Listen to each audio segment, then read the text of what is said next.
So we already heard that up in the Northeast, National Guard would be deployed to drive school buses due to the driver shortage. We're hearing just across the pond over in the UK, they're preparing to deploy their army because there's no more truck drivers to deliver petrol. And now there's huge lines outside of stores, panic buying. And now we heard the governor of New York say the vaccine mandate is going into effect tonight, which means many nurses will be terminated. When asked, what will you do to alleviate the shortage? She said that she's going to enact an executive order giving her the authority to do a variety of things, one of which would be to deploy medically trained National Guard to fill many of these roles. Now, of course, there are a lot of people who are cheering for this and blaming the unvaccinated. But this is the government continually putting National Guardsmen into private sector roles because I can only say it seems like we're in a downward spiral. Things are kind of falling apart. Not to mention we got the whole gas shortages here in this country, driver shortages, labor shortages, food shortages. You can't even go to some restaurants because they don't even have chicken in some places. And now they've switched from I can't remember what commercial it was. They were like, we don't have wings anymore. We have thighs because there's a wing shortage. I don't know how that's going because it seems like it's kind of gotten a little bit better in some areas, but still seems to be getting overall worse. And now we got this $3.5 trillion budget. The Republicans are saying we're not going to sign off on it, but maybe just a stalling tactic. So we're going to have to figure out what all this means. And we got an expert to help us understand what all this means. My understanding is that you're a doctor, Robert Murphy. You have a PhD in economics. That's exactly right, yeah. Although the joke is I'm not the doctor that helps people. It's one of those, a PhD. It's a PhD. Yes. Do you want to just quick introduction? Sure. Thanks for having me. I'm Robert Murphy, Senior Fellow with the Mises Institute, author of the book Choice, put out by the Independent Institute, and most recently of, I call it Common Sense, the case for an independent Texas. Oh, okay. Oh, Interesting. nice. So I think you'll have some really good insights on government authority and overreach as well as economics, which will perfect for what's happening in the news today. So thanks for hanging out. Thanks for having me. We got Ian. Oh, hello, everyone. Ian Crossland here. Happy to be here. Good to see you, Bob, Tim, Lydia. Hello. Speaking of Lydia, I'm also here in the corner. And I was telling Bob earlier that between being a libertarian and being an economist, he has something to say about everything that's happening today. So I'm very excited for this conversation. Yeah, there's a lot going on. Creepy stuff. Joe Biden saying 98% got to get vaccinated before we can finally, wind things down. It's like, oh, okay, before it was 70, then it was 80. But we'll get into all that stuff. Before we do, my friends, we have an amazing new sponsor. Go to drinkrightandfeelwell.com to get 51% off of BioTrust's Eternal Reds. This is a powdered mix of 8 superfruits, beets, and berries, and vitamin C. It tastes amazing. So if you're someone who wants to get all of that nutrition from 8 different superfoods like beets and berries, strawberries, blueberries, grapes, and all that stuff, mix it right into your drink, then go to drinkrightandfeelwell.com, especially the vitamin C. And I'm not going to pretend to be a nutritionist, but I have read a bit about how people aren't getting enough. So we got this. Here's what happened. We got this sent to us. And it was like sample this product. And we ended up making this drink, which is a half ounce of lemon juice, a half ounce of water, a half scoop of the Eternal Reds topped with club soda, and it's just absolutely delicious. And so after we made this, we're all excited. I was like, I would love, to shout them out because this is really, really awesome, especially with getting vitamin C. Normally I have these like gummy candy chewies. I don't like eating them because it's candy and there's a lot of sugar in them. This got a little bit of sugar. 1 scoop has got 7 grams, but we only use a half scoop for these drinks. So definitely check it out. It tastes amazing. You mix it with your water. You can put some lemon juice like we do, some club soda, or you can just mix it with whatever, make it taste good. I'm sure it'll be great in yogurt. Go to drinkrightandfeelwell.com, 51% off, and you will get a 60-day money-back guarantee, free shipping on every order, over $50 in gifts with every order. And for every order today, BioTrust donates a nutritious meal to a hungry child in your honor through their partnership with NoKidHungry.org. To date, BioTrust has provided over 5 million meals to hungry kids. Please help BioTrust hit their goal of 6 million meals this year. You get free VIP live health and fitness coaching from BioTrust's team of expert nutrition and health coaches for life with every order. Their new e-report, the top 11 foods that boost circulation. And again, 51% off when you go to drinkrightandfeelwell.com. And this is like the third product from BioTrust that we've been shouting out because they've been awesome. We like their products, all of them, from the collagen, the keto, and now especially this. This was the one we were most excited for because we're making a like skate park healthy cocktail mix. We got all the booze, but we want to do stuff that like will revitalize you while you're skating on the half pipe or something. So this is the first drink we made, and we are super excited. So again, super big shout out to BioTrust, DrinkRight, FeelWell.com. But don't forget, go to Timcast.com, become a member. We're going to have a members-only segment coming up after the show. Usually goes up around 11 or so p.m. And as a member, you're supporting all of the journalism we're doing, the people who work for the company, and our massive expansion plans, which I don't know if we're ready to announce the crazy thing we're doing next, but, well, I guess we can say something. We're getting a big piece of land, and I think we talked about this with Luke, and it's like somehow public, but we talked about buying a big piece of land and then building up this area for like, I guess you'd call it a hacker space, but we've got 50 acres, so we can call it like Hacker City, where people can build stuff, skateboarding, biking, 3D printing, drones, and we're going to be, and production studio as well, so we can do more shows, bring more people out, big expansion plans, and it's all thanks to you and your support. So share this video, subscribe to this channel. Let's talk about the first story. We have this from military.com. New York governor may deploy National Guard to assist with healthcare vaccine mandate. Now, I got to say, first and foremost, this is a repost essentially from the Associated Press. The AP writes it, and then it gets picked up by a bunch of different outlets. But I noticed that they're, based on what Kathy Hochul said, governor of New York, versus what they're writing in news stories, I think they're kind of playing this soft. She may deploy the National Guard to assist with healthcare vaccine mandate.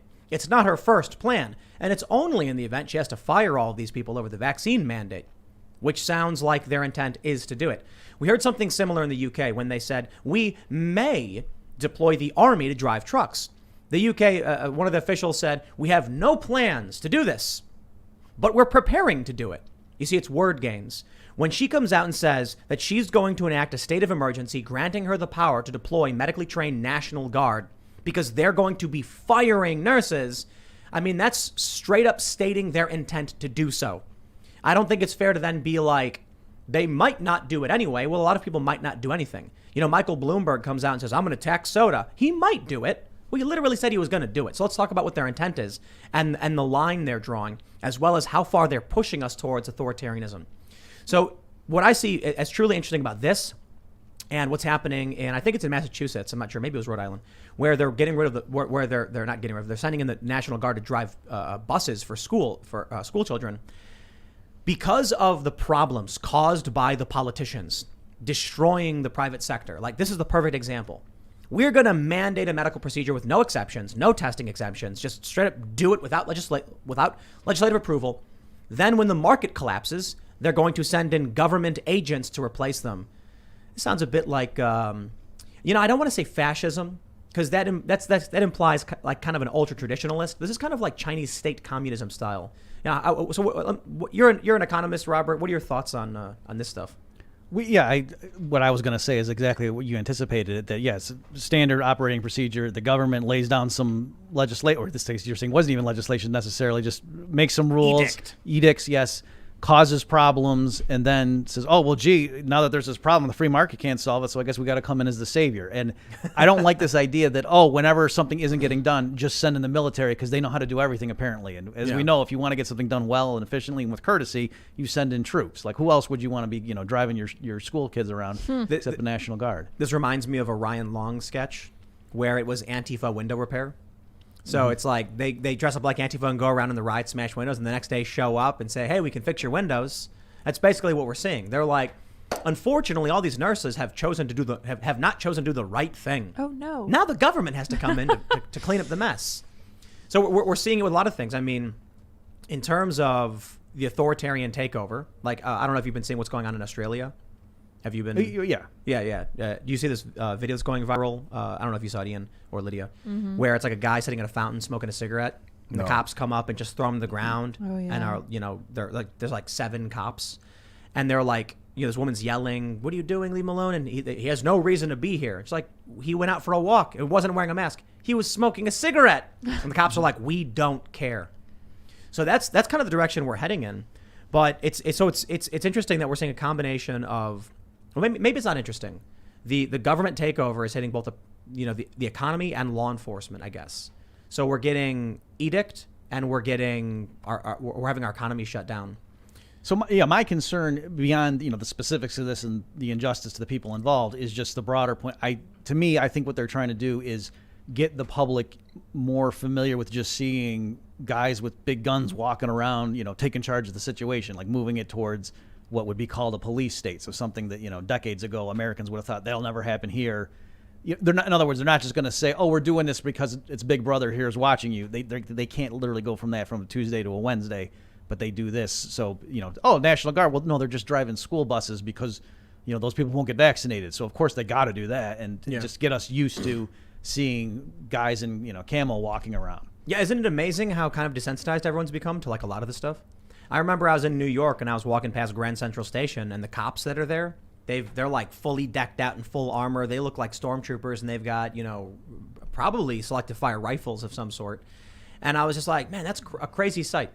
And they have dogs, and they're like standing next to the entrances, and I'm like, do we really need that? I guess. I mean, I was. So I went to grad school at NYU. So in 9/11, I was there. I mean, I wasn't literally. I was across in New Jersey, but for I think months after, I forget exactly when they phased it out, but there were armored personnel carriers just on the streets, guys walking around with big guns, and you were sort of used to it, and I realized like, oh, this is what America would look like, down the road if Americans let it go that way, and it looks like they are letting it go that way. Yeah, and then I've been hearing from a lot of people, a lot of military officers resigning, a lot of police officers are resigning. That's another big story. A couple dozen, I guess, dozens they say, of police in Massachusetts are resigning over the vaccine mandates. So, I mean, can I just ask you too? And I think you alluded to it a minute ago. The thing about this that I haven't seen more people bringing up is just, on its surface, so I understand that, especially in healthcare, people with certain conditions, they might be genuinely concerned. I don't want, a nurse dealing with me who hasn't been vaccinated. But wouldn't it also be good just to show, no, I had this, like that I have antibodies? Like, to me, that would be a more important test to say, I had COVID 3 months ago, I beat it.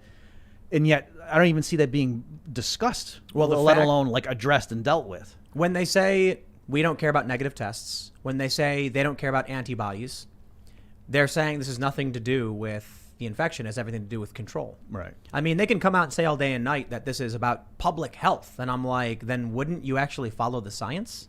But they don't do that. The science, in many instances, there has been a lot of science that should and could and should be questioned. Yet what do you get? Censorship. All right, shout out to Ryan Long again, because he has a sketch where he just put out today, I think, called like Trust the Experts or whatever, where he comes out and he's like, all the experts agree. And then, his buddy walks up, I think Danny's his name, and he's like, I'm an expert and I read the data and came to a slightly different conclusion. Then Ryan Long starts punching him and he's like, shut up, and kicking him. He's like, the experts agree. That's basically what we're seeing. What I was going to say about the police resigning over vaccine mandates. You mentioned, people getting used to seeing, cops out in the street and things like this. It really is amazing to me how far we've gone, where I can talk to my friends who aren't very political, and I'll say, like, if I would have told you 3 years ago they'd bar people from leaving their homes, that they'd be mandating you get a medical procedure, albeit a small one. I'm not saying they're going to cut out your appendix or anything. Otherwise, you can't work, and that, we'd see widespread riots, and there would be nobody would believe it. Nobody believe it. If I told you that the government would deploy, tens of thousands of National Guards surrounding the Capitol with fences, they'd be like, get out of here. If I said there'd be people storming, no one would believe any of it. It's all been so chaotic. People are desensitized.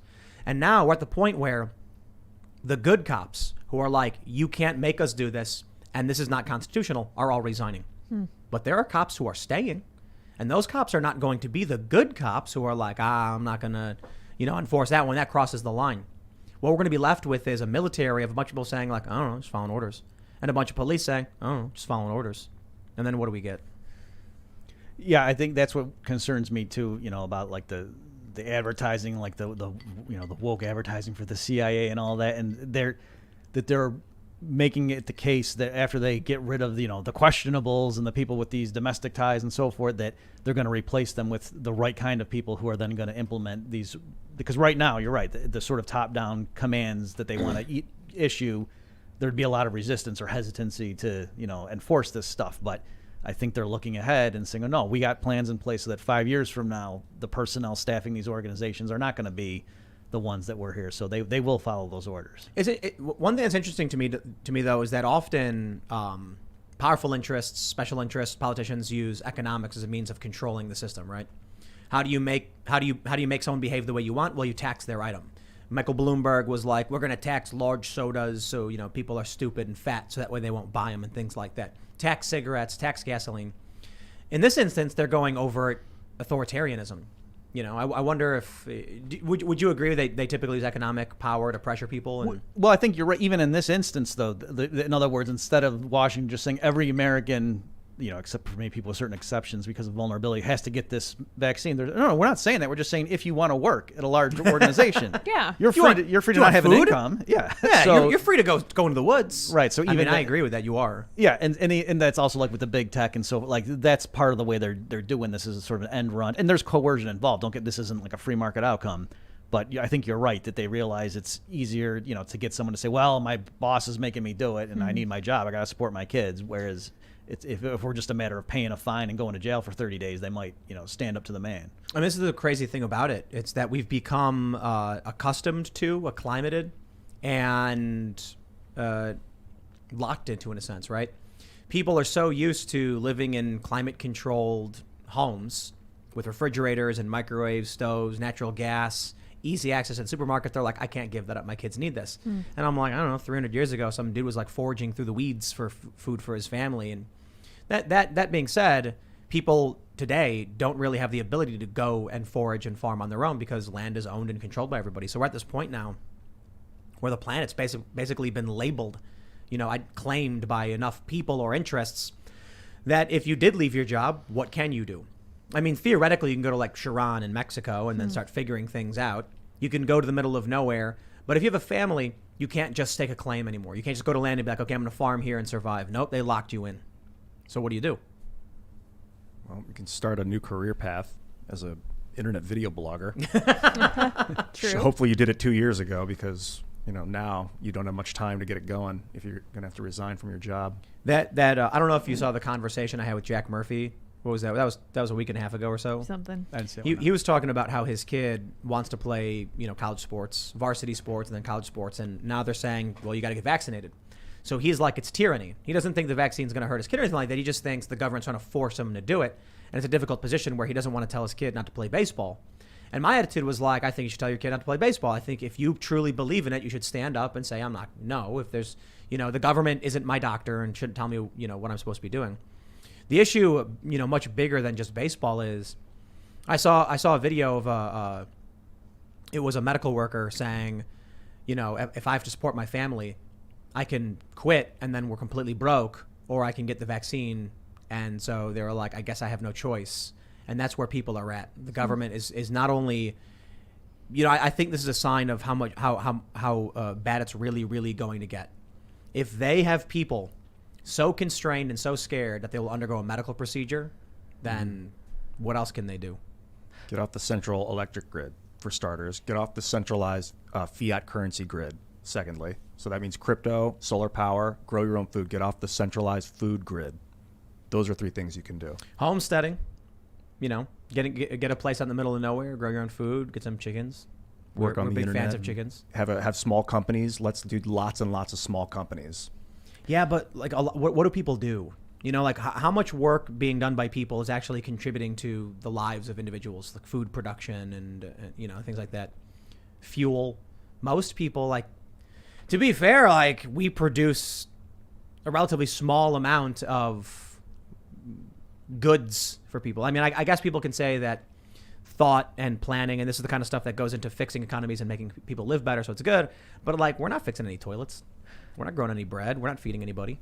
So I have many friends who work in the service industry, whether it's in food or like I used to work in a hospital, and they're saying that they're being required to get the vaccine. And when I read the numbers of Americans who live from paycheck to paycheck, it is not surprising to me at all that they're able to require this of people who really don't want it. Like, I had a Facebook friend who recently got it, and she's like, you win, Joe Biden, because I have to do this to keep my career.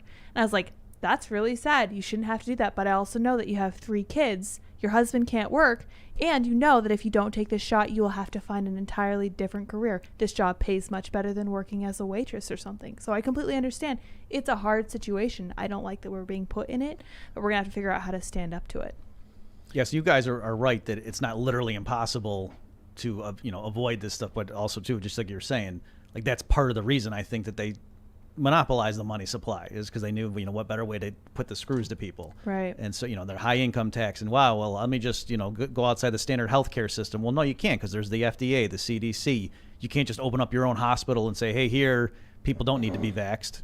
So that ultimately would be the solution in a genuinely free society. That because people say, oh well, so should my kids not? What if they had the measles or something? You're against all, and it's not that there's just some from on high some right thing to do. It's like each building or each organization could set its own rules.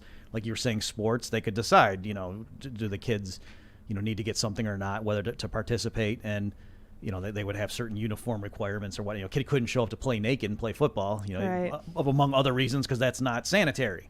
Right. And so or a kid's bleeding out or something and say, no, I want to play. It's my decision. My dad said I'm fine. So there's things to do. And the way to ultimately handle it is not us making a case by case, but to have the organization set the rules.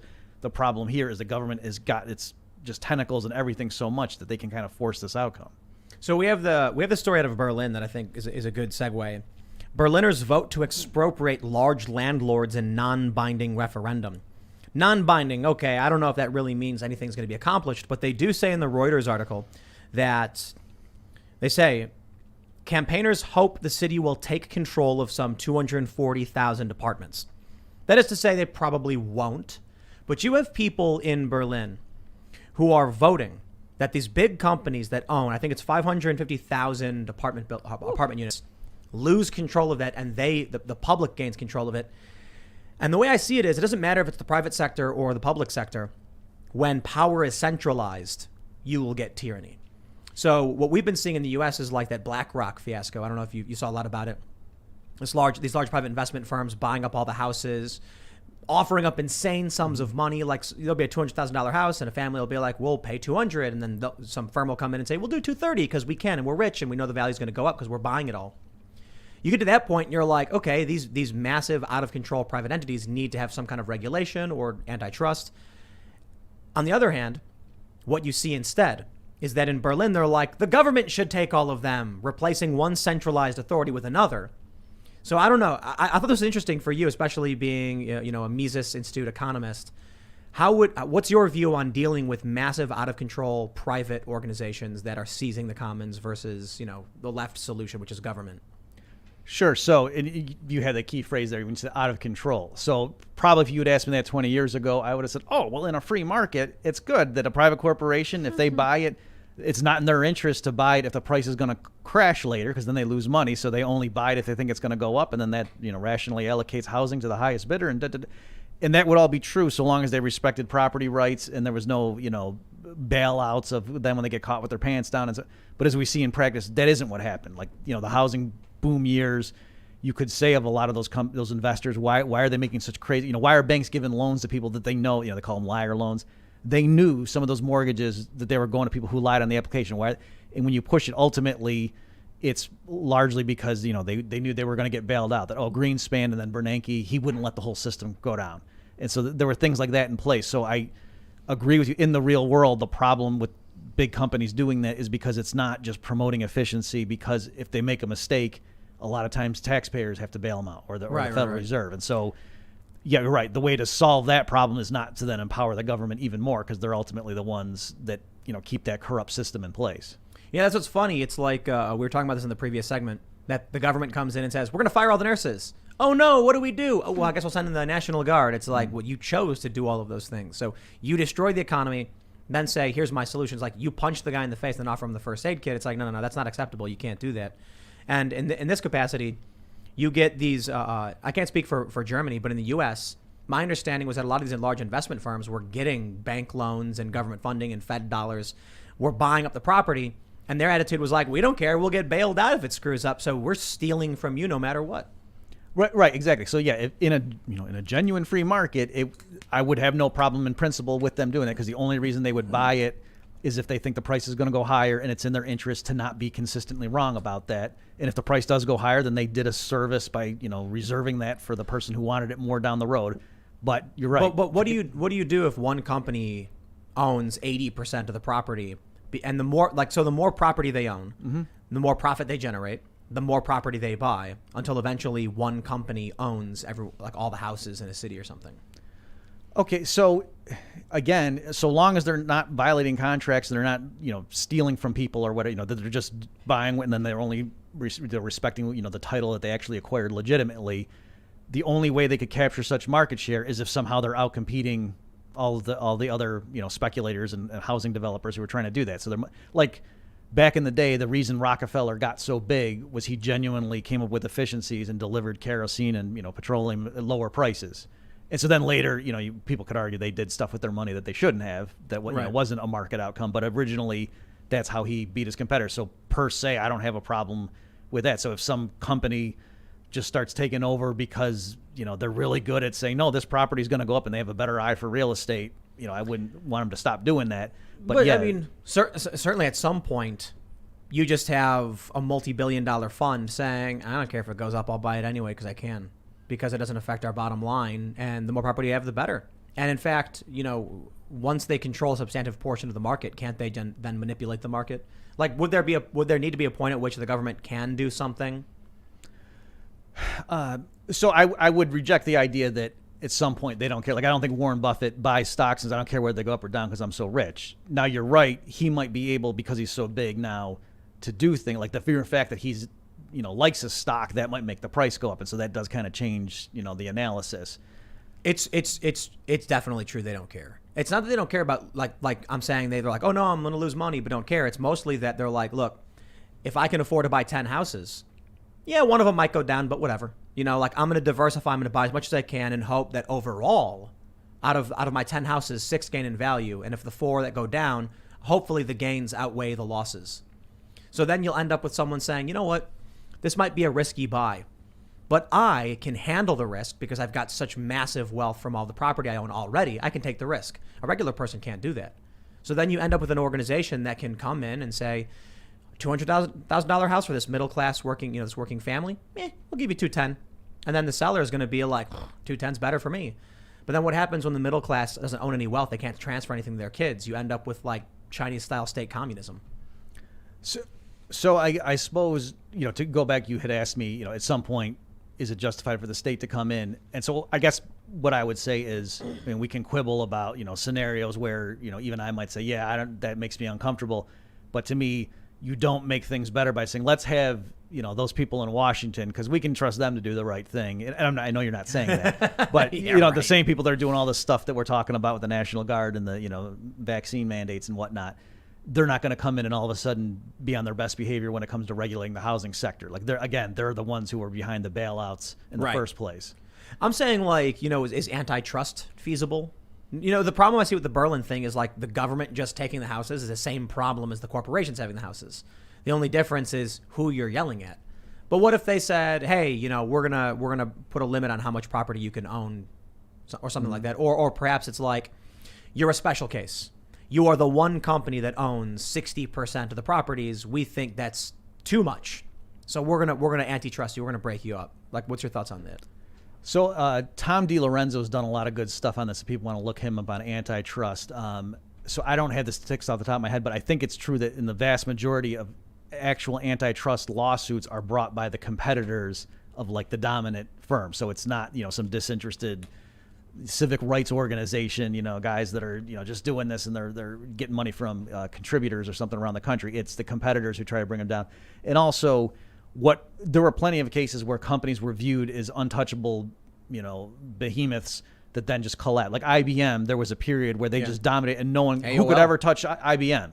And then Microsoft came along. And then who could possibly touch Microsoft? And then Google came. No one can touch Google. You know what I'm saying? And so a lot of times, like, the stuff gets hung up in the antitrust lawsuit and the company loses market share just because of market forces. I mean, to be fair, those examples are just escalating tyranny, though.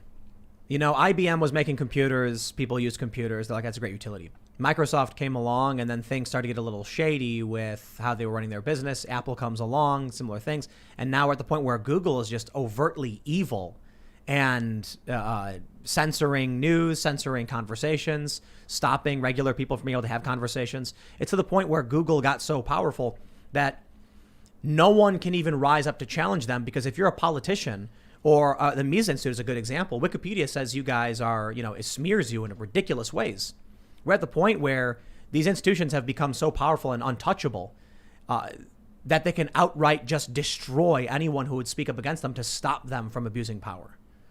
So my view is, I think I definitely lean more towards freedom and everything, but I would say I'm rather centrist in the economic scale simply because while I don't think the government owning land is going to improve things for the working class, I think centralization of authority and power, regardless of whether it's government or corporation, is a bad thing. And so how do you how do you break that apart and decentralize it, especially when, look, Google is untouchable. And as you said, many of these untouchables have waned. I mean, Microsoft is still there, and Bill Gates is buying up all the farmland, so he's certainly retained all that power. Then you've got Apple, which did a really great job of rebranding Unix and selling it back to people for well, let's be real. Ian, Unix was open source, right? It is open source. So he takes a Unix, he brands it, makes it private, sells it for a massive profit. Convince a bunch of people that Shiny is better. And then I have to deal with people who don't know how to use basic, functions on a PC or run, basic programs because they're using, iPhones and stuff. No offense to the iPhone and Apple users. I'm not a fan. And now you're at the point where once all of that stuff keeps happening, now you get Google, and Google's got its tentacles in everything to the point where you're a conservative talk show host and they delete your video because you cited the CDC. That's Steven Crowder.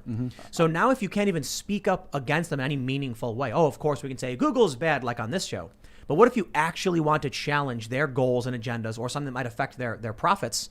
All of a sudden now they're coming after you. They're going to censor you.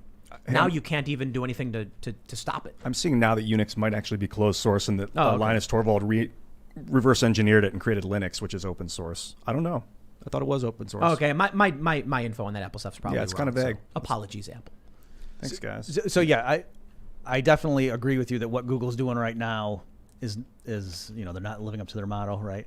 They got rid of that motto. It's they Alphabet. get rid of it? It's Alphabet. It's good. They own Google. Okay. Right. Yeah, Alphabet is Alphabet's like crazy technology. overtly X. evil. Sorry to Quantum interrupt. computing. They're gonna. I mean, we live under the boot of Zuckerberg and Alphabet. Bill Gates. Yeah, so I do think that 30, 40 years from now, it's not just going to be politicians that we're going to think that the humans of that era are going to think are the ones like running the world. It will be like a fusion of big, multi-billion dollar corporations and then powerful states, and it'll be more of a hybrid thing, and that will be considered like the center of oppression. Chinese style yes. capitalism or communism or State communism. I don't know. Right, whatever It's a term you big want to fusion, use. Yeah. So that thing. All I would say, though, is the way to slow the movement towards that is not to give, the Department of Justice more power to break up companies. So it's a modest point that I'm making. I'm more just, saying this is not the path. But I've been thinking a lot that politics is not what we think it is anymore. It's not Democrats, Republicans. I mentioned this before the show. That's the skin suit of politics. Politics now is computer software code. It's deciding what we see, how we behave, who we interact with. So we need to rewrite the code if we want to control and change the politics. It's not going to happen from Washington. It's going to be a decentralized movement, and it kind of is. Well, that's a great point. I think politics as we see it right now is a facade. When you can't even go on social media to the public square, to the water cooler and say, here is my political opinion, then there is no democracy. There is no democratic institution. It's quite literally, we've mentioned this before. Imagine it this way. We get locked down. We're told we can't go to bars. We can't go to restaurants. So no one's talking to each other. How are we communicating? On Twitter. What is Twitter doing? Twitter was censoring news that harmed Joe Biden's campaign. So when you have the interests of a private corporation saying, we can control what you see and hear, your politics, your vote, completely meaningless. There could be large swaths, and there probably are, of people in this country with a very particular political opinion, and they're going to be like, oh, I can't bring that up because, if I try, I'll get censored, so I'll opt not to say it. Out of sight, out of mind. There's that saying from Harriet Tubman. I believe it was Harriet Tubman. Or I believe it's a real quote. Could be apocryphal. I have freed many slaves. I would have freed many more if only they knew they were slaves. Mm-hmm. If people don't know what they don't know, it just never comes up. And so when you see Twitter censoring the Hunter Biden story, that overtly benefited the Biden campaign. So how can we say that we have any kind of real political system if that's what we're living under? And I agree with you. Giving the government power is no guarantee. They're not going to solve it. Right. We could cross our fingers and be like, well, what if we said, okay, you can break up these companies? They say, oh, okay, we'll break up all the enemies of Twitter. So Twitter becomes the dominant company, and you look at what they do to Parler, what they do to Gab. The government will just use their power to benefit their collaborators in the private sector. Right, exactly. And so I don't have a great answer for, okay, well, then what do we do? So for sure, though, I just want to be clear. I'm not saying, hey, they're a private company. They do whatever they want. Like that's not what I'm saying. But I am saying that let's be realistic. Partly, why these corporations do pose a threat is because they're in league with states that have, armies and prisons behind them and, monopoly printing presses. So you're not going to like empowering one to, keep the others in check. That's certainly not a good solution. Yeah. So we'll probably have like a is the Starlink decentralized internet that's runs parallel with this corporate internet, and then we'll be able to have like decentralized finance. The problem is the military. If the government controls the military, it's kind of like we are the government. So we give these people authority to make commands for us, but we don't have to do that. This governor in New York that was like, I have signed paperwork to give myself the power. No, like that the most paper ridiculous statement ever. Power is granted. It is not. Yeah. Going back to what you were saying, Tim, my friend took a picture on a New York City subway. I think I'm getting this right. And it was a 3-pane thing. It was from like the CDC or something, or the New York version of the Board of Health. And the first pane showed 2 people talking without masks on. Yeah, I saw that. And it said bad. And then the middle pane showed them Right. talking with a mask better. And then the best was them texting each other. And Yep. to me, that had nothing to do with transmission of a virus. That had to do with get people talking through the thing that you're right. They control the flow of information. I have just written a decree granting myself the power to declare Ian must make me a loaf of bread. Oh, I thought you were going keto, but I can't defy that order. I'm not going to eat the bread. Isn't that insane? grant you that power. If you can just declare you have the power to do it, didn't you have the power to do it the entire time? That's how insane this is. They're voted into office to represent us and can be voted out at any moment. But they just Mic drop. That's The thing is the military. The thing is the military and satellite intervention. If they can watch you from above and see if you're farming on your land and then come in with military, that's messed up. So where does this all lead to? I mean, this is probably one of the most pessimistic, conversations we've had in a while. It's like, Ian, you make a good point about politics is not what we think it is. Yeah, that's kind of just distracting us. I feel like that's the bread in the circus, where it's like, who's going to win the election? Woo, you can pick of our approved candidates. And you get the Republican who says, well, wait a little bit. And the Democrat who says, burn it all down. And then what happens is you vote for the Republicans and they go, oh, okay, we're going to resist. We'll be sleeping over there. You get the Democrat and they're like, great, time to start knocking stuff over. So there's no real resistance at all. And I think that's why they just absolutely despise Marjorie Taylor Greene and Lauren Boebert. Not to say that they're, changing the game either. Maybe they're just louder voices, but still not enough to actually make a difference here. Right, and I think that explains just the hostility to Trump, whether people love him or hate him, that he was so out of the like he actually was not playing the game according to the standard rules. Like normally the Republicans are like, we're so sorry, we're so sexist and racist, but please, give us a chance because we're better on economics than them. And Trump was not playing that game and was going around, and so that's why it was just code red establishment in both parties. National Review had a whole issue against Trump. I think some people forget that Conservative Inc. was not pro-Trump in the beginning. They didn't like him either. He was too much of a wild card and whatever. He wasn't playing the game that they had wanted to play too. So, and I'm not singing praises to Trump. I'm just saying that you could see how the system is what it is, and they like that. Yep, here's 2 candidates, and it's shade of gray or a shade of gray this way. Choose, and now you're free because you got to pick a person every 4 years. And to me, that's why now I think states breaking away or cities or what have you is the only near-term to mid-term way to do anything. It has to be super subtle because if they think that you're breaking away, they'll come in with a boot. But if you just do it with parallel systems that synergize, I think it can happen. I don't know, man. I think we're getting to the point where they're losing the ability to control the systems the way we think they would. New Hampshire, for instance, the Free State Project. Mm-hmm. I mean, these guys are getting more and more people on board with seceding from the Union. Now, will that happen? I think it's highly unlikely. But what happens when you have the Free State Project saying, everybody come to New Hampshire, sign a pledge saying, we out? What happens when 80% of New Hampshire is like, yo, we out? And then what happens if there's like mass non-compliance with the federal government's laws? Right. The feds don't have enough people to go in and deal with I think New Hampshire only has like 800,000 people in it. Not many, yeah. Yeah. Do you want to check the Look it up. population? But I mean, how is the federal government going to deal with 800? Block the highways or something? Right, Like, what do you do? And it's not just New Hampshire. It's other. I mean, Texas. Mm-hmm. Texas has constantly pushed those buttons. I don't know. I mean, what do you think? You think Texas would ever get to that point?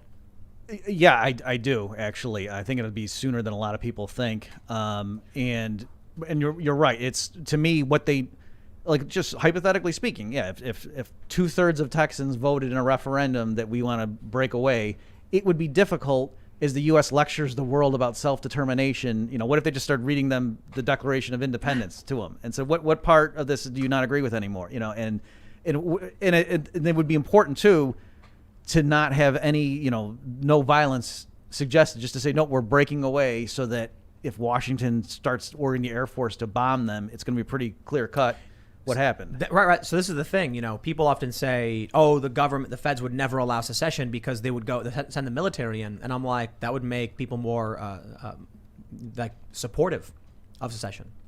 Right. They would see the aggressor being the federal government going in and rounding people up. They'd see crying babies and screaming women and be like, "This is crazy!" Like, they didn't even do anything. And I think more and more people would actually it's not too similar from the American Civil War with Fort Sumter. When the fighting broke out, I think it was 7 other states that were like, "Whoa, that's crazy, we're out." And then word traveled way slower. In the era of 4th and 5th generational warfare, you got to have propaganda on your side, which means often, you know, you want to be the victim. Right. You want to be the one getting hit, going, "Oh, they're attacking me, help me," and then people sympathize with you.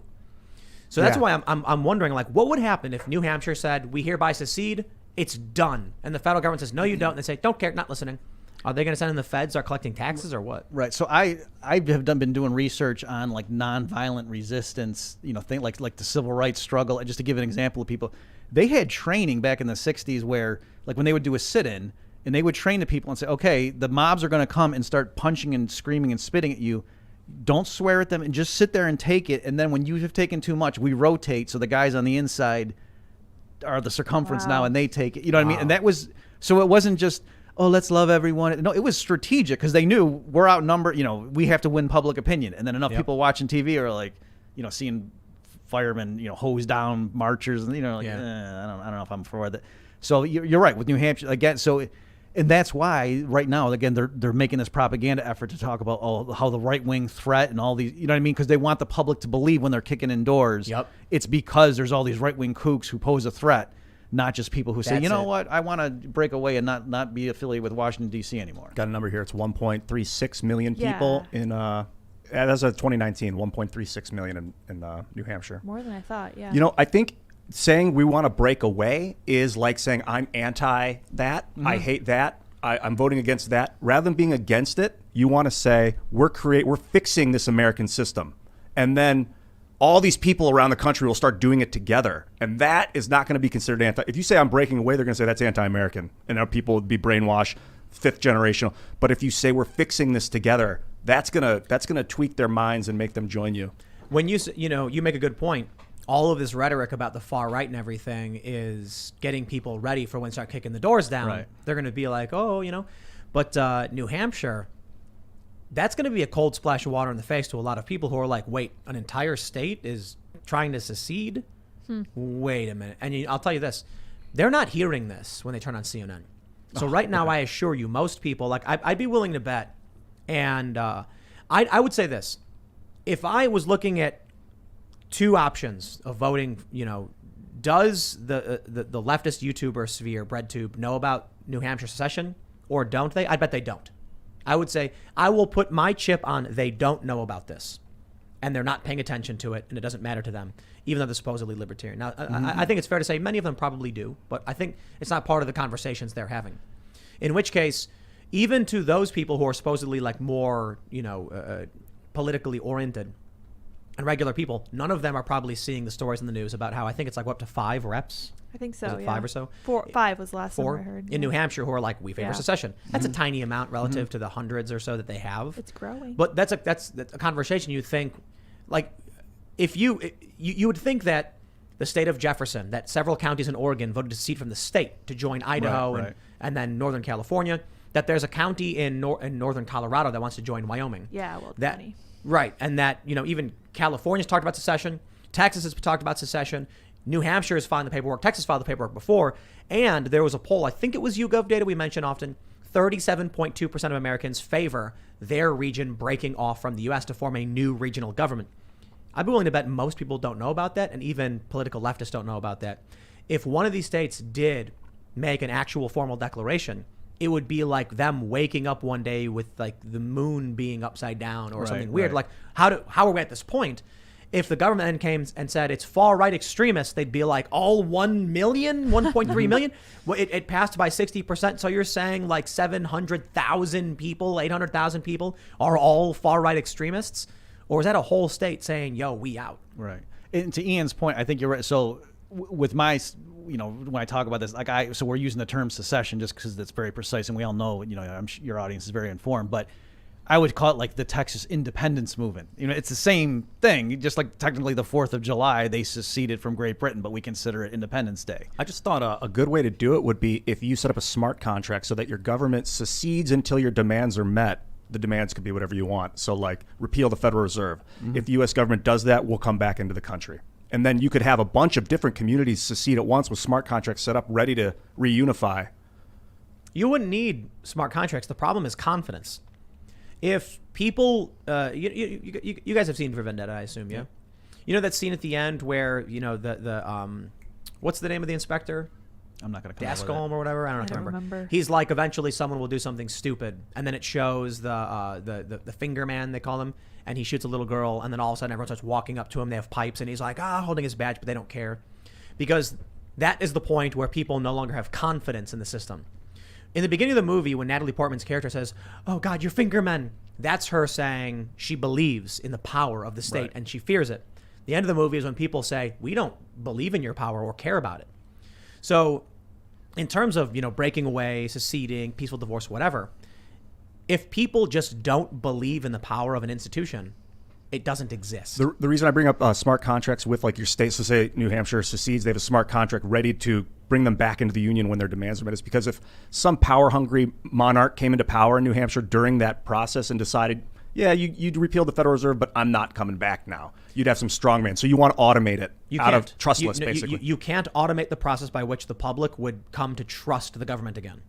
Yeah, it shouldn't be about trust. Well, it doesn't matter. Listen, the point is, if you have, let's say you got 1.3 million people in New Hampshire, and they do a referendum on secession, and 60% say, okay, we're going to vote. So you're looking at, I guess, what would that be? Around 60%, so maybe 600, 700,000 people. 700 or so thousand. Those people have stated with that vote, we have no confidence in the system. You can't then just have a system that automatically turns around one day and says, oh, all of you guys who voted against this, you are now back in the system. They'd say, no, we're not. We don't believe in it. For me, it's not that I hate the United States and that system, but there are aspects of it I want changed. So as like a, I don't know what you would say, like I'm boycotting this stupid government until you fix these things. I don't want to be gone from the U.S. forever, but I'd be happy to put pressure them to fix the system. So when you're dealing with several 100,000 individuals, you can't just one day snap your fingers and have all of them agree. If 700,000 people agree, we want out, no matter what happens, there's no point at which you can just turn around and say, okay, now you all hereby agree to like the state and believe in its power. They're gonna be like, no, we still don't believe in its power. I guess part of why I'm pushing this is because I think if they want it out, if you really wanted to get out of the United States, that's not going to happen. The U.S. federal government would demolish any kind of resistance like that. They would send in the federal. They'd block off I-95, and then they would. Bro, I think you need to understand what they the have free satellites, staters, dude. What? Yeah, I get they it. Have but jet planes. Like, what do you? The people who are going up to New Hampshire are not mom and pop, like soccer mom, local mid managers. These are people who want to live in the middle of nowhere and hunt for their food. These are free staters who are staunch libertarians and ANCAPs who are going up there being like, good, take it all away. Get away from me. I'm going to grow my own food and get water from the ground. So if the feds came in and said, we're cutting off the supply of TVs, they'd be like, we don't care. They'd find other means. Off imports. If they. Yeah. So I'm enjoying this discussion. So to your point, that's why in my writing about this stuff, I focused on Texas first because they've got the two oceans and they've got the border with Mexico. It would be harder, and it's huge too. It would be harder to seal them up. Whereas Florida also, there's many respects in which you might think, yeah, they should go too. President DeSantis or whatever, but it would be easier to just do a naval blockade. So I agree with you. It would be tricky. But again, if they did it peacefully and their only crime was to say, we're breaking away, we're not sending money to Washington anymore, and they send in tanks and starve them into submission, that might be a PR disaster, and there would be so much guerrilla media like showing, you know what I mean? Like right now, like American troops doing atrocities overseas, if they were doing it in New Hampshire, that might not play with a lot of people. I mean, you'd probably get sanctions on the U.S. All of a sudden, massive G7 trade partners would be like, we will not be trading with you until you stop doing what you're doing. Now, you're right. They could get away with it if they found all these right-wing, depots of munitions, and you know what I mean. Like if the government could plausibly claim either because of the false flag or because there really were people who decided, I'm sick of this. They've got MSNBC. It would Right. be a total PR nightmare for the New Hampshire people. It would be terrible. So terrible it would be and they control of the narrative. And then New Hampshire, the people would have to appeal to another country to help them, and then it would be like, who are they going to appeal to? Canada? I don't think so. China, probably. The funniest thing about a New Hampshire secession is it would basically sever Maine from the contiguous United States. Yeah, it can't happen. They wouldn't let that happen. Right, of course. But I'm curious as to what their tactic would be. Probably, I'd imagine, at this point, it would be to flood the zone with money and resources to drown out any conversation about a free state. Mm-hmm. But I got to tell you, a grassroots movement is something powerful. If more and more people keep flooding up to New Hampshire for the Free State Project, no amount of money is going to shut that down.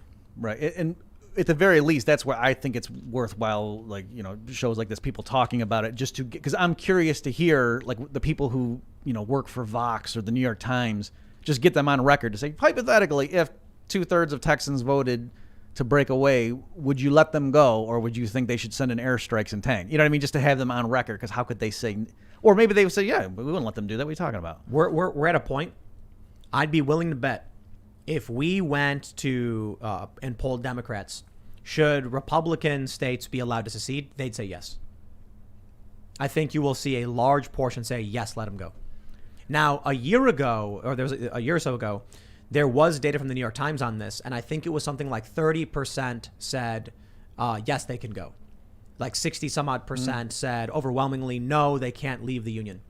I think that's changed, a year on now, especially as things are going. I'll tell you this, come 2022, if Republicans end up taking large portions of the House and they end up getting control back, then you're going to see the sentiment flip.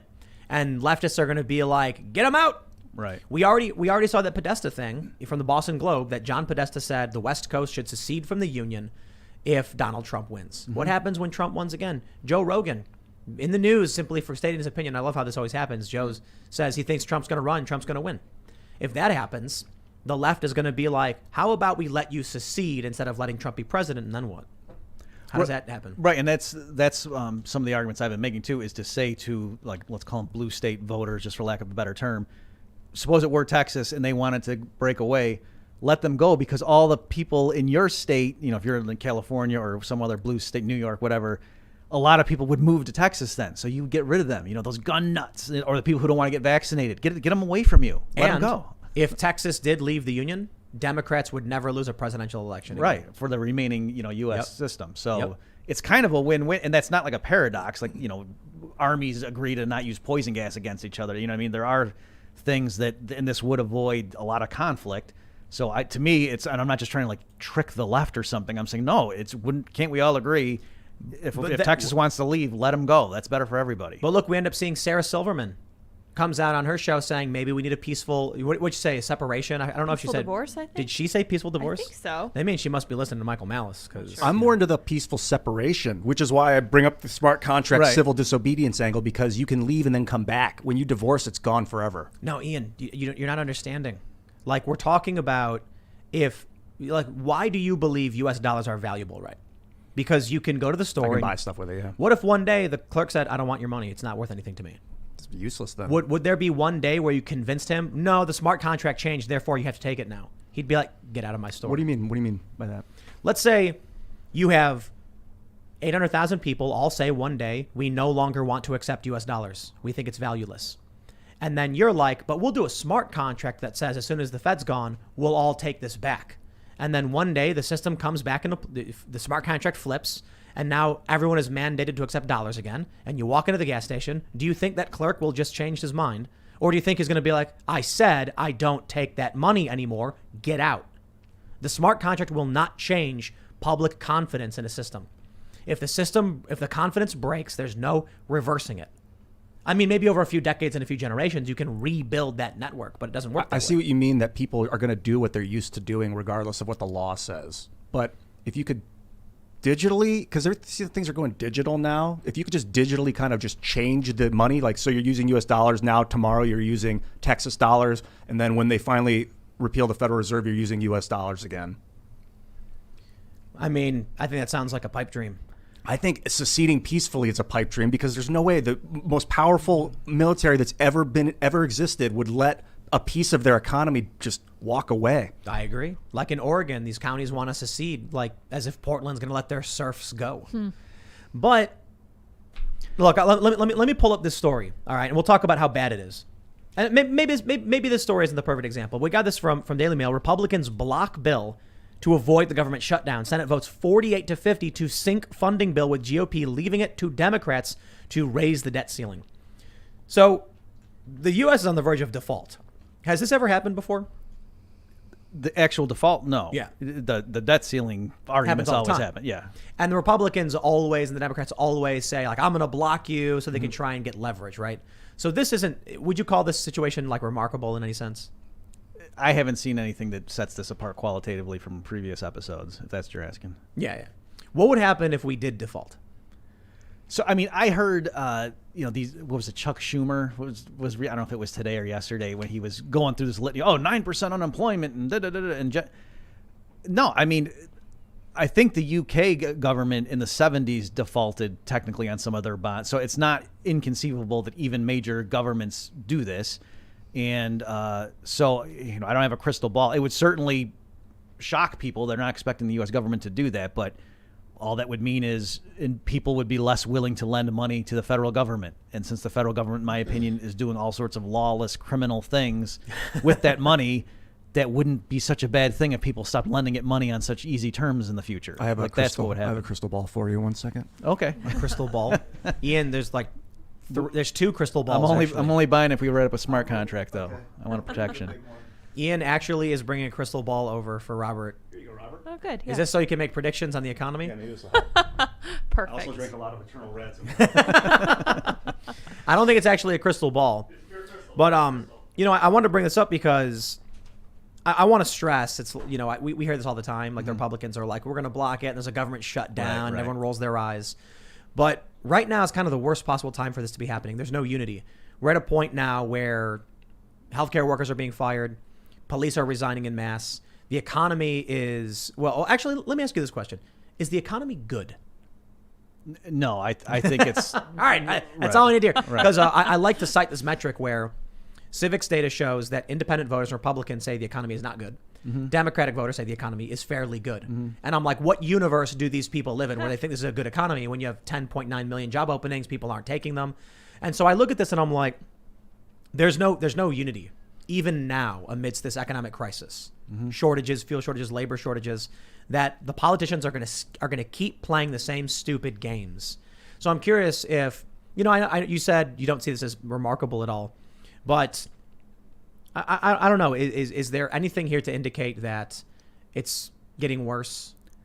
So let me just briefly make my standpoint about Republicans. They always annoy me with this thing because the Republicans, since you and I were kids, I think we're close in age, they always talk about, we want to have a balanced budget, constitutional amendment. All they would have to do is not raise the debt ceiling, and then you would have to have a balanced budget, because all that means is the Treasury is not allowed to let the amount of outstanding public debt get higher than this number.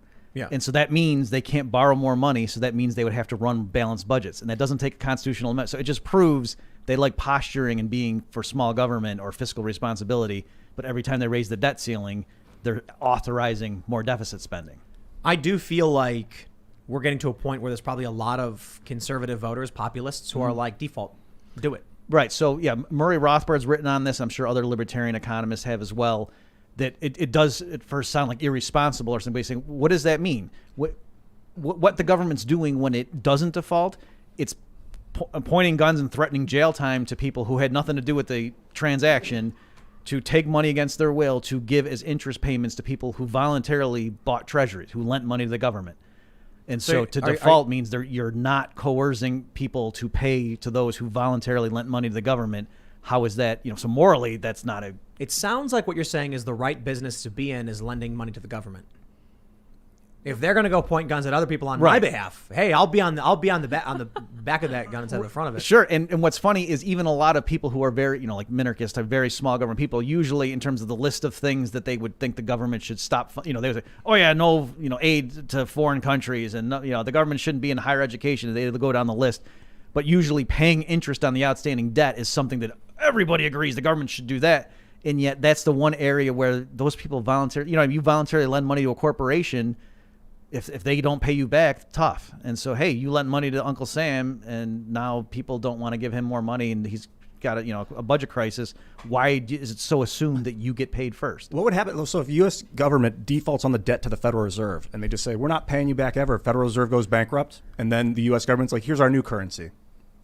Okay, yeah, so that's an interesting question. So I know you guys know this, but just for the benefit of the listeners. So yeah, a large portion of the outstanding Treasury debt, so the U.S. Treasury owes money to people. They have bonds, and one owner of that is the Federal Reserve. And so what would people do? Ask what would happen if the Treasury just said, you know what, why don't we just write off $2 trillion and we're not paying that? So technically that would make the Federal Reserve insolvent. They would be bankrupt. Their assets would be lower than their liabilities at that point, but they could still create money electronically. I don't think they would say, well, the jig is up. They would just keep operating. Like the 20 trillion debt that we owe, isn't that all Federal Reserve notes? No. So it consists, legally speaking, in bonds. So those are conceptually two separate things going on. Can you explain the difference? Sure. So if the federal government wants to spend $2 trillion, they want to spend $10 trillion and only have $8 trillion in tax revenue, they need to borrow $2 trillion extra. They issue bonds to borrow those from lenders, and what the people are holding then is a bond. So you can't go to the grocery store and buy food with a treasury bond. But the people that are lending the money to the government, isn't that Federal Reserve notes that they're lending to the government?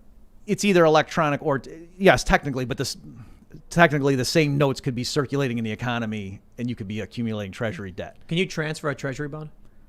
What do you mean by that? Can I sign it over to you? Yeah.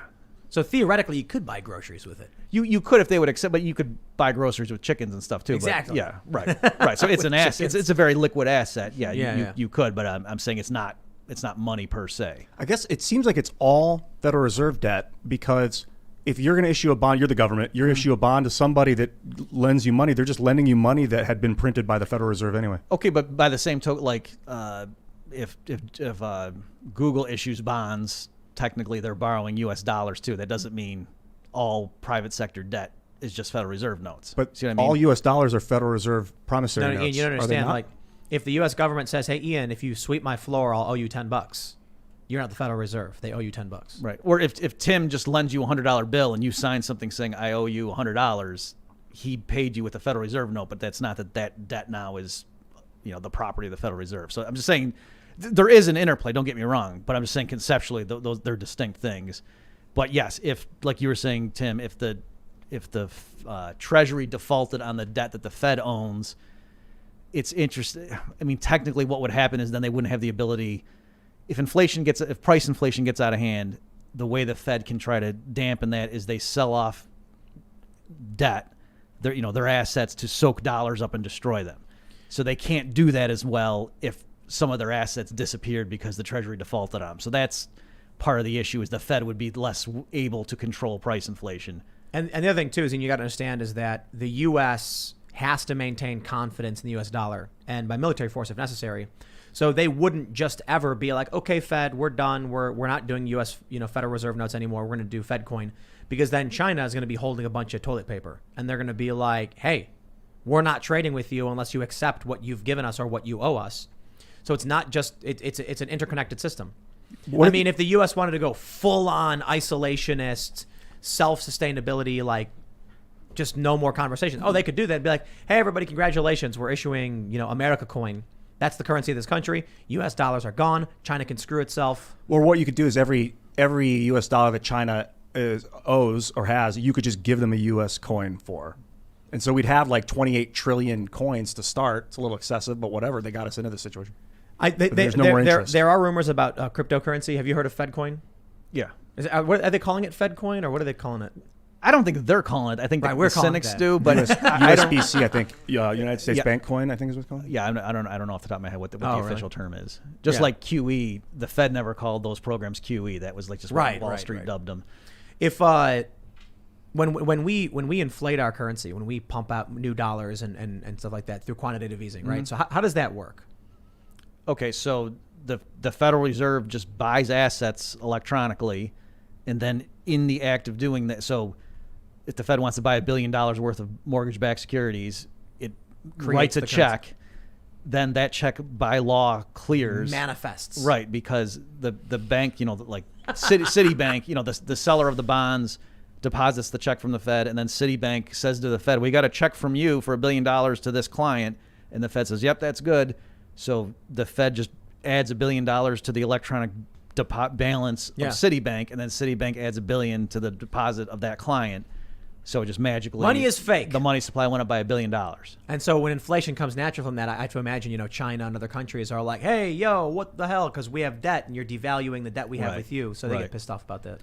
Yeah, it's China and other big holders. They're in this weird position where I think they want to diversify out of it, but yet if they just say to the world, what, we don't trust the dollar anymore, then it could crash it. And so it's a weird. It's sort of like if Bill Gates wanted to sell Microsoft stock, he'd have to, go through a divorce or just divest himself because of charitable concerns.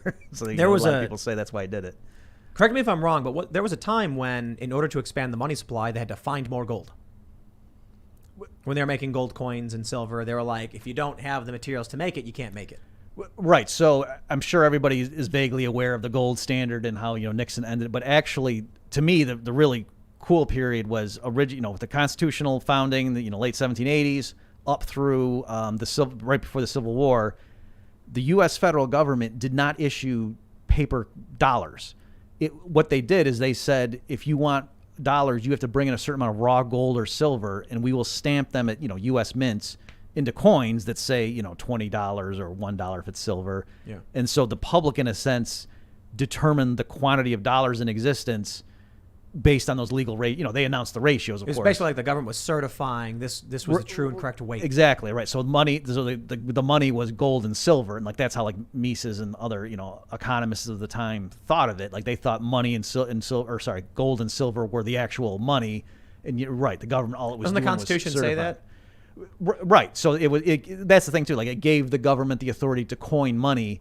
It didn't mean to print up fiat dollars. It meant it was the same way it could set weights and measures. So it could say 12 inches is a foot. Just to allow commerce to flourish by having standard units. This is what we mean by a dollar. It's this many grains of gold. So the Fed right now can simply say, "Hey, Ian, you got $1 billion," and that's it. Here's $1 billion. Yes, but they wouldn't just give it to them. They would buy something for it because they're not done. Right. They're going to get $1 billion. But or they something. could saying, give it to me though if I was a friend of a friend or something. They could buy the crystal ball from you and say it's $1 million or $1 billion and buy it and acquire it, and that's the way they could funnel it to. Yes. What about my work? A nice jolly hello is I'm now giving them some advice, and they can give me $1 billion for that. So economically, there would be nothing stopping them. I think there might be statutes about they couldn't just pay you for a service. We would think that. We talked about this on one show where I was buying I was buying something from a bank. I had to do a wire transfer from one bank to another, and then so I bought a truck. We bought a truck for our mobile production studio, and then one day I get a call from this bank, and I'm like, they have no business to call me because I settled that debt. Mm-hmm. But then eventually I decided to check my messages, and they're like, we're calling about an outstanding debt you have. So what happened was, Bank A transfers money. I said, here's all the information that was provided for me, and it was all true and correct. They say, okay, the wire transfer has been initiated. It should clear soon. The other bank that was supposed to receive it said, we never got it. We have never received that wire. So then I'm like, okay. So I called my bank, and they're like, no, we have it right here written down. The money's gone. And I'm like, then where's the money? And they're like, it's gone. It just literally doesn't exist. So how does in the South Park episode? No, I mean, this literally happened to me a few months no. ago. If the banking system is literally just one bank writing down a number and saying you have it, and the other bank writing down a number saying you don't have it. And if one bank fails to write down a number, then the money is just gone. Eventually, I contacted somebody and they told me, they ignored me. And then I tweeted about it, and that's the magic word in today's, fascistic social dystopia, where if you have enough followers, you can tweet your problems away. Right. I'm fortunate enough to have been able to be like, hey, bank, what's going on? Where's my money? And then immediately I get like a liaison, like, we're so sorry, Mr. Poole. We'll resolve this for you. And then they eventually said, okay, we figured it out, and don't worry about it. But the crazy thing is, for a regular person, if you have two banks and one bank says, we went into your bank and hit delete on that amount, it's gone. You can't do anything about it. Yeah, I mean, and there is, in a very legitimate, or not legitimate, that makes it sound like it's okay, in a very real sense, that like a bank, when it grants a mortgage to somebody, there is a sense in which, M1 is the term, like that's the measure of the money supply that literally went up, like the way economists measure how many dollars are in existence. And so the commercial banking system can expand and contract the money supply through lending or mistakes, like in your case. Yeah, when they do loans, that money comes from nowhere, right? Right. So, I mean, there's constraints. They can't just create $1 trillion. Like, there's things that would happen. Right. The reserves will get drained. But yes, strictly speaking, there's nothing in the accounting. Like, when a bank makes a loan, it's qualitatively different from, like, if the bar or something just gives you a drink and puts it on your tab. Like, there's a sense in which they're creating more dollars. Basically, Ian says he wants to buy, my bottle of water. Or this bottle of water. And so I say, okay, I'll give you a loan to purchase it. I, as the bank, then just type in to the owner's account, you have $1. And then Ian owes me $1, but I never actually transferred $1 to anybody, right? Oh, yeah. So maybe the way to think about it is, because remember we were talking about you couldn't like use a treasury bond to go to the grocery store. Yeah. You can go and buy, you can use a $20 bill, like Federal Reserve note, right? That's money. But you can also, if the bill's $20, you can take out your bank debit card and swipe it. And technically what's happening is, Bank of America, let's say, is saying, oh, right now Tim Poole has whatever, $1,000 in his checking account. He swiped that. So now we'll say he only has $980, and we'll credit you, Kroger or whatever the grocery store is around here, an extra $20 in your checking account.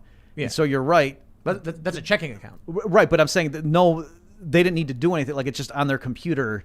What I mean is, if you use, so what I've been told is that when you use a credit card, right, there's no actual transfer of funds. The credit card swipe literally just gives $20 to the other person's account, and then nothing is subtracted from anywhere. Oh, okay, so right. So where I was going with that is to say, so you can see the grocery store does consider what Bank of America says as people, like how much money we owe you. If you showed up and wanted to empty your checking account, we would give it to you, and people treat that as good as Federal Reserve notes. Right. So that's different from just you giving him that bottle of water and him saying, I owe you whatever, $10 or whatever. Like when a loan is given to somebody, that money is created. Right. And the reason there's a distinction with what the commercial banks do is because for various reasons, the merchants in the community treat, IOUs from the banks as being interchangeable or fungible with Federal Reserve notes, whereas most other let's put credits it this way. They don't. Let's say a bank. So it's what they can lend out like 9 times or 90% of their existing cash reserve. Well, that used to be the case. The Fed got rid of the reserve requirements, so that particular thing is now. It's when did they do that? They did. When did it was like in April. It was right after the coronavirus thing hit. Wow, really? Yeah. And this is funny. They announced it on a Sunday night, and in the press release, you had to go read the follow-up. Like, it just said, we've made some other changes, and you had to go read the follow-up press release to see that they got rid of reserve requirements in 2020. So does that mean they can just literally create money at any point for any reason? Okay, so that's what I was saying before. So there's no statutory legal constraint on what they can lend, but there is a mechanism. So if they lend out too much money, like people want to buy homes and they lend out $1 trillion for people to go buy homes, people go and write checks in that. I want to make sure we're getting this clear. This is what I'm trying to get at. Right. I don't understand. The bank isn't giving you money. The loan manifests the money upon signature. Like, the money is created out of thin air for the loan's purpose.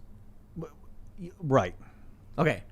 So, like, basically, the bank doesn't actually go to its coffers, take $1 out of its piggy bank and hand it to you. They just write it on a piece of paper. They just poof, $1's there. Right. They credit your account with you want to go buy a car, it's $20,000 and you apply for a loan. So that expands the money supply by $20,000. Right. But I don't want your listeners to take what I'm saying too far. There are constraints because if they're too reckless, any one bank, if it expands too much, when there's clearinghouse transactions with other banks, so the car dealership that now you deposit that check for $20,000 that was created out of thin air electronically, that dealerships, if they have a different bank, when they go to settle up with your bank, they're not just going to say, oh, Bank of America is good for it. They're going to say, send us Federal Reserve notes, or they're going to actually say, with your account with the Fed and our account with the Fed, settle up with us. So there is a constraint ultimately that it's called having reserves. So the commercial banks can't create Federal Reserve notes, and they can't compel the Fed to credit their own checking account with the Fed. So the Fed can do whatever it wants because there's no one above the Fed. The Fed just, if it creates money, period. The commercial banks, there is a sense in which by making a loan they do it, but if they do it too aggressively, the chickens come home to roost. Is this intentionally confusing? Yes, and I'm sitting here trying to decide how much detail to get into or not, because I don't want to say something that, taken out of context, sounds like I'm saying something wrong. But yes, there is a sense in which they can create money. Commercial banks do have limits. The Fed has no limit. The only limit, the only limit on the Fed is just the price inflation gets too high. These local banks literally be like, I'm going to create a $100 bill for you, Ian, so you can buy that, expensive champagne. Yes, there's nothing stopping them from except if they do that too much. So that's money they create. When Ian pays them back, where does that money go? So if they don't relend the funds out, that money gets destroyed. And so that's the sense in which the commercial banks expand and contract credit. And that's why Mises, that was his theory of the business cycle, incidentally, that the commercial banking system, they push down interest rates, expand credit, causes a boom. They chicken out for some reason. They raise interest rates, contract credit. The supply of money, in a very real sense, decreases, and that causes a crash. That removal of the reserve requirements sounds like the U.S. dollar is worthless and on the verge of imploding.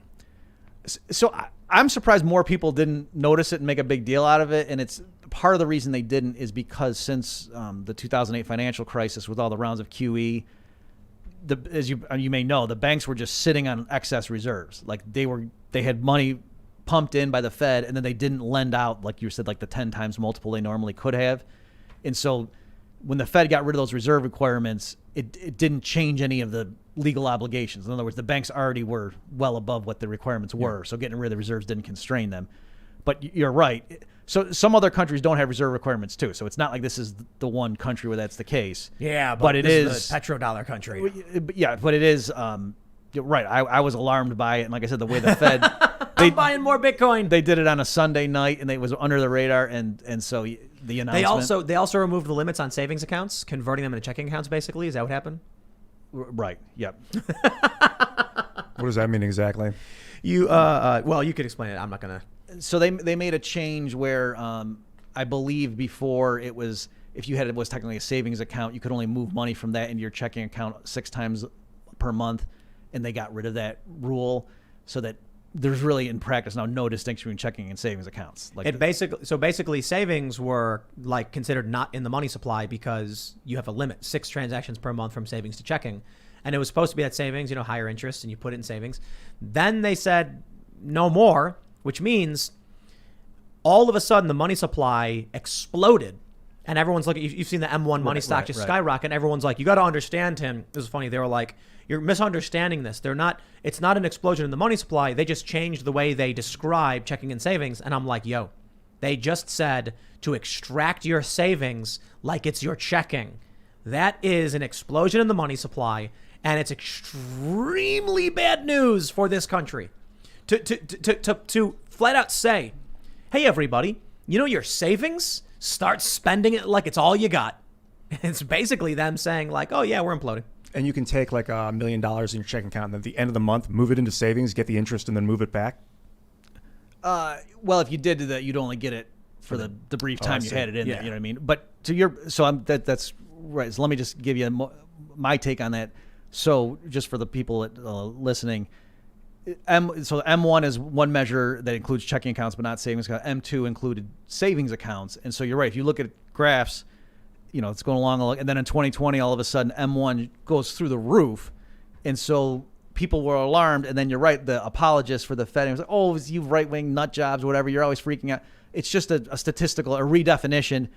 But even if you use the old definition, M1 still went up a lot. Because you know what I mean? So it's still at a angle speeding up like crazy. And like, because M2, which the definition change didn't affect, also spikes. And so I think partly, Tim, maybe the reason they did that was to have an excuse so people wouldn't be panicked by the spike. You know, I can't prove that obviously, but it was convenient that people were like, oh no, when it was like half the spike was because the money supply by any definition really did skyrocket. We got it pulled up, and you can see like in around March of 2020, the straight spike just goes straight up from April to, the month of April is a straight line up.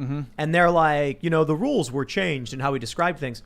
But if you look after that, April 2020 until now, the difference between before the spike and after, before the spike, it's like this.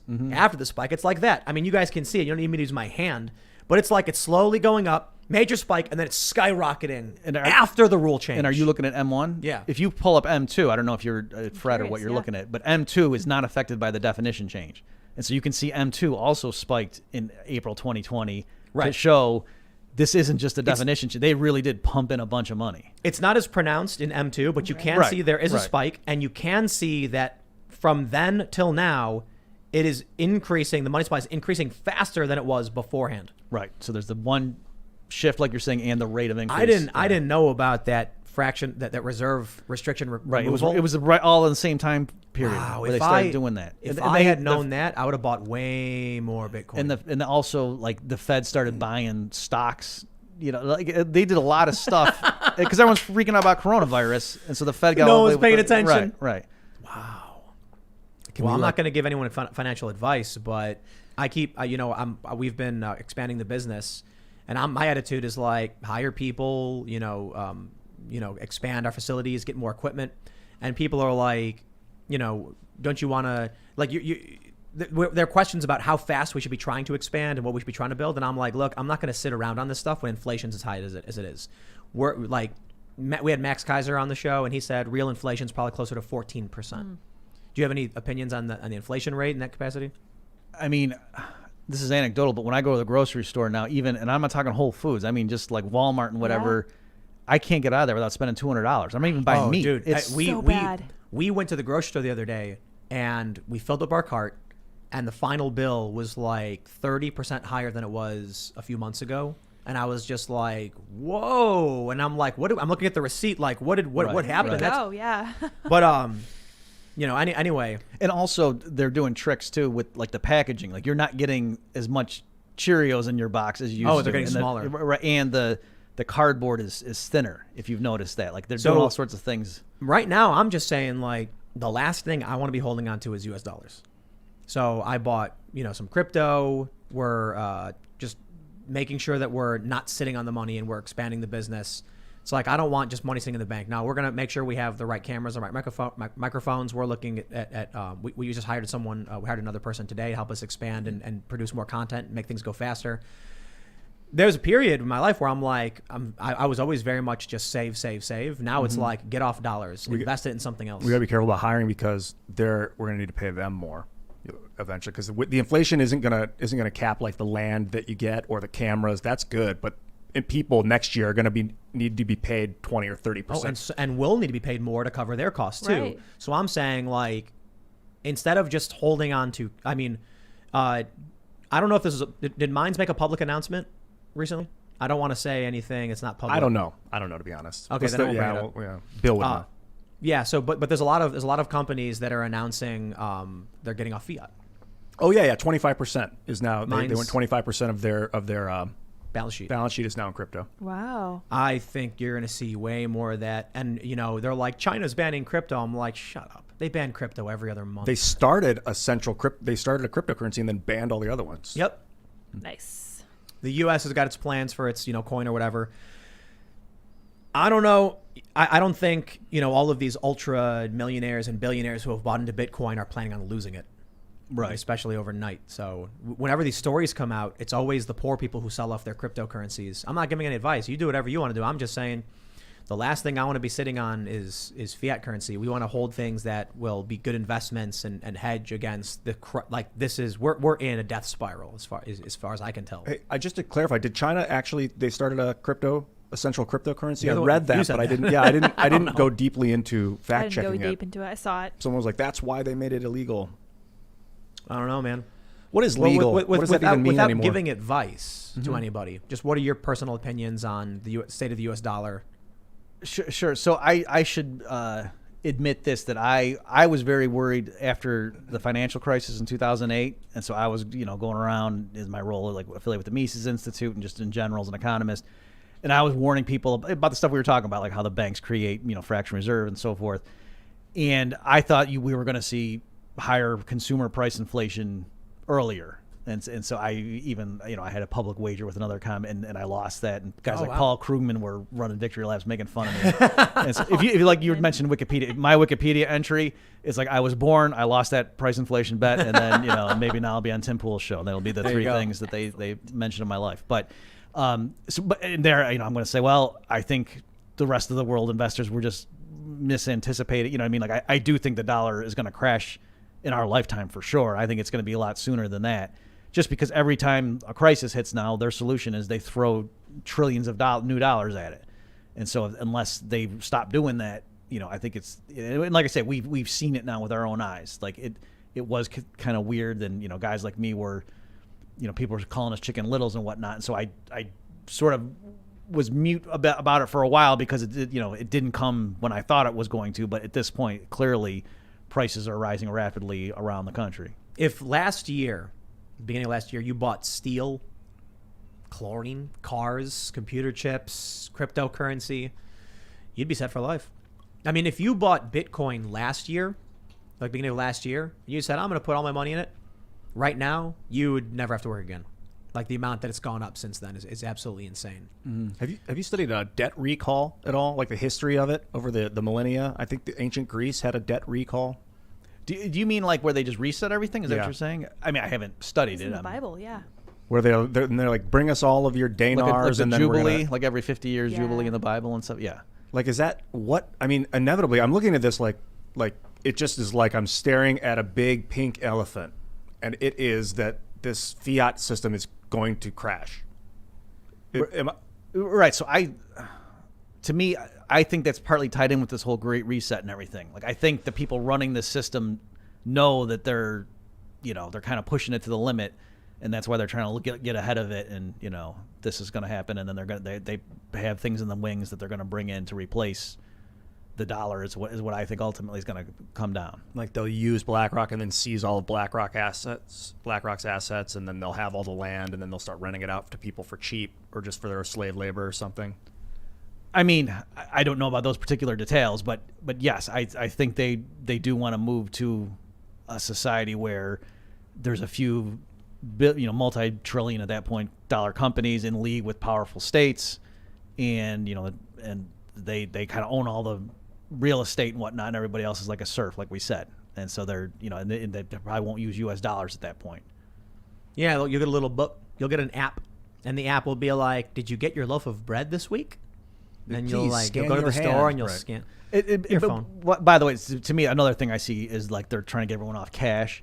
Yep. And I mean, just little things like when I go to the ATM now, the options it gives me for withdrawal, it only goes up to $200. I can still type in a different screen to get more, but 20 years ago it offered $300. Right now, we just said like that could go in one visit to the grocery store. So you would think it would let you take out $700 right now as just a default option, but it doesn't. So I think they're trying to wean people off of holding cash and get everyone just swiping cards because they can control that. I think that special interests, politicians, nonprofits want the labor shortage. Mm-hmm. It's forcing kiosks and self-checkout. So there's a big conversation about, how do we, if we've got the potential for kiosk ordering at fast food restaurants, right, how do we transition people out of these jobs? They're going to get mad when they lose their jobs. Nobody wants Luddite riots, right? Mm-hmm. So what happens is, hey, look, we got this opportunity. There's people are freaking out. Let's now just start switching all of these things over to self-checkout, to self-service, to kiosks, right, and then no one's going to complain about losing their job because we're giving them unemployment benefits. Right, and they're also that's the push for UBI and everything that they're yeah, you're right. I think they're trying to get the public used to the idea that every month you just get a check from the government, and then you're happy, right? And then you sit at home and you communicate through your screens, and then we regulate that flow of information. They'll be more miserable than they've ever been when that happens. Oh, sure, but purposeless, confused, angry. Yeah, I got this feeling like we talk about currency. I think of electrical currency, and the future of currency is electricity and fusion. I keep thinking about fusion. Like it's like they're the government or whoever is in charge is afraid that if people get the power of fusion, that it would be too dangerous to give the individuals infinite, almost near infinite electricity. But I mean, cold fusion maybe. But what other way Ian, could there be than currency giving is already people, energy? Currency has always been energy. Electricity Always. is a form of currency. So are dollars, but I think dollars are becoming defunct. Dollars represent energy.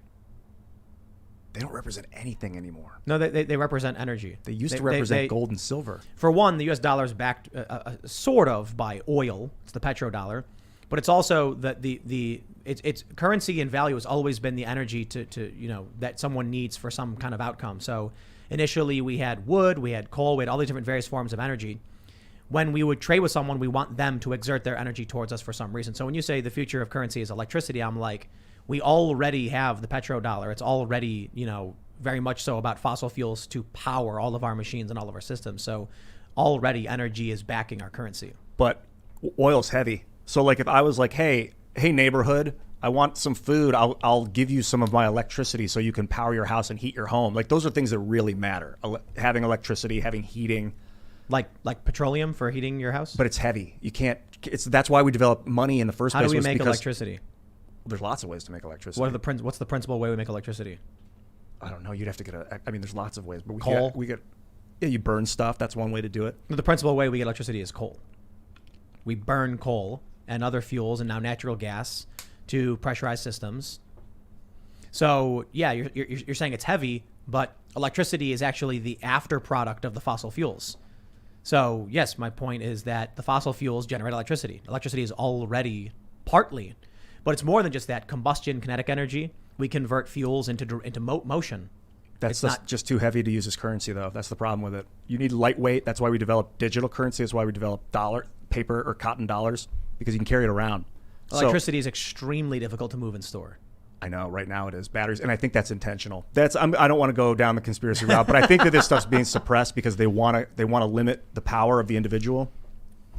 All right. Well, let's see what the super chats have to say. If you haven't already, send us a super chat, smash that like button, subscribe to the channel, and don't forget, go to timcast.com because we are going to have a members only segment coming up after the show, just for all of you amazing members who support our work. And let's read. What do we got here? All right. Let's see. Deprived Dolphin says, hey crew, a judge recently ordered that my work mandate vaccines. Exception for medical and religious. I'm refusing. They will have to fire me. Well, good for you for standing up for what you believe in. And it's unfortunate that we've come to this. All right, let's see. 1-2 says, any reason you haven't mentioned the illegal 50,000 illegal votes in the audit? And yes, they are illegal. There's no way around it. Namely because I'm researching it.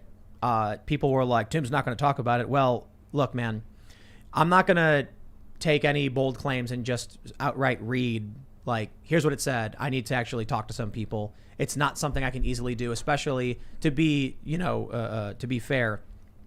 Today was particularly hectic here with the projects we're working on. But yes, I've read a little bit. I've not read enough to be confident to opine on Arizona's audit. I can just put it that way for now.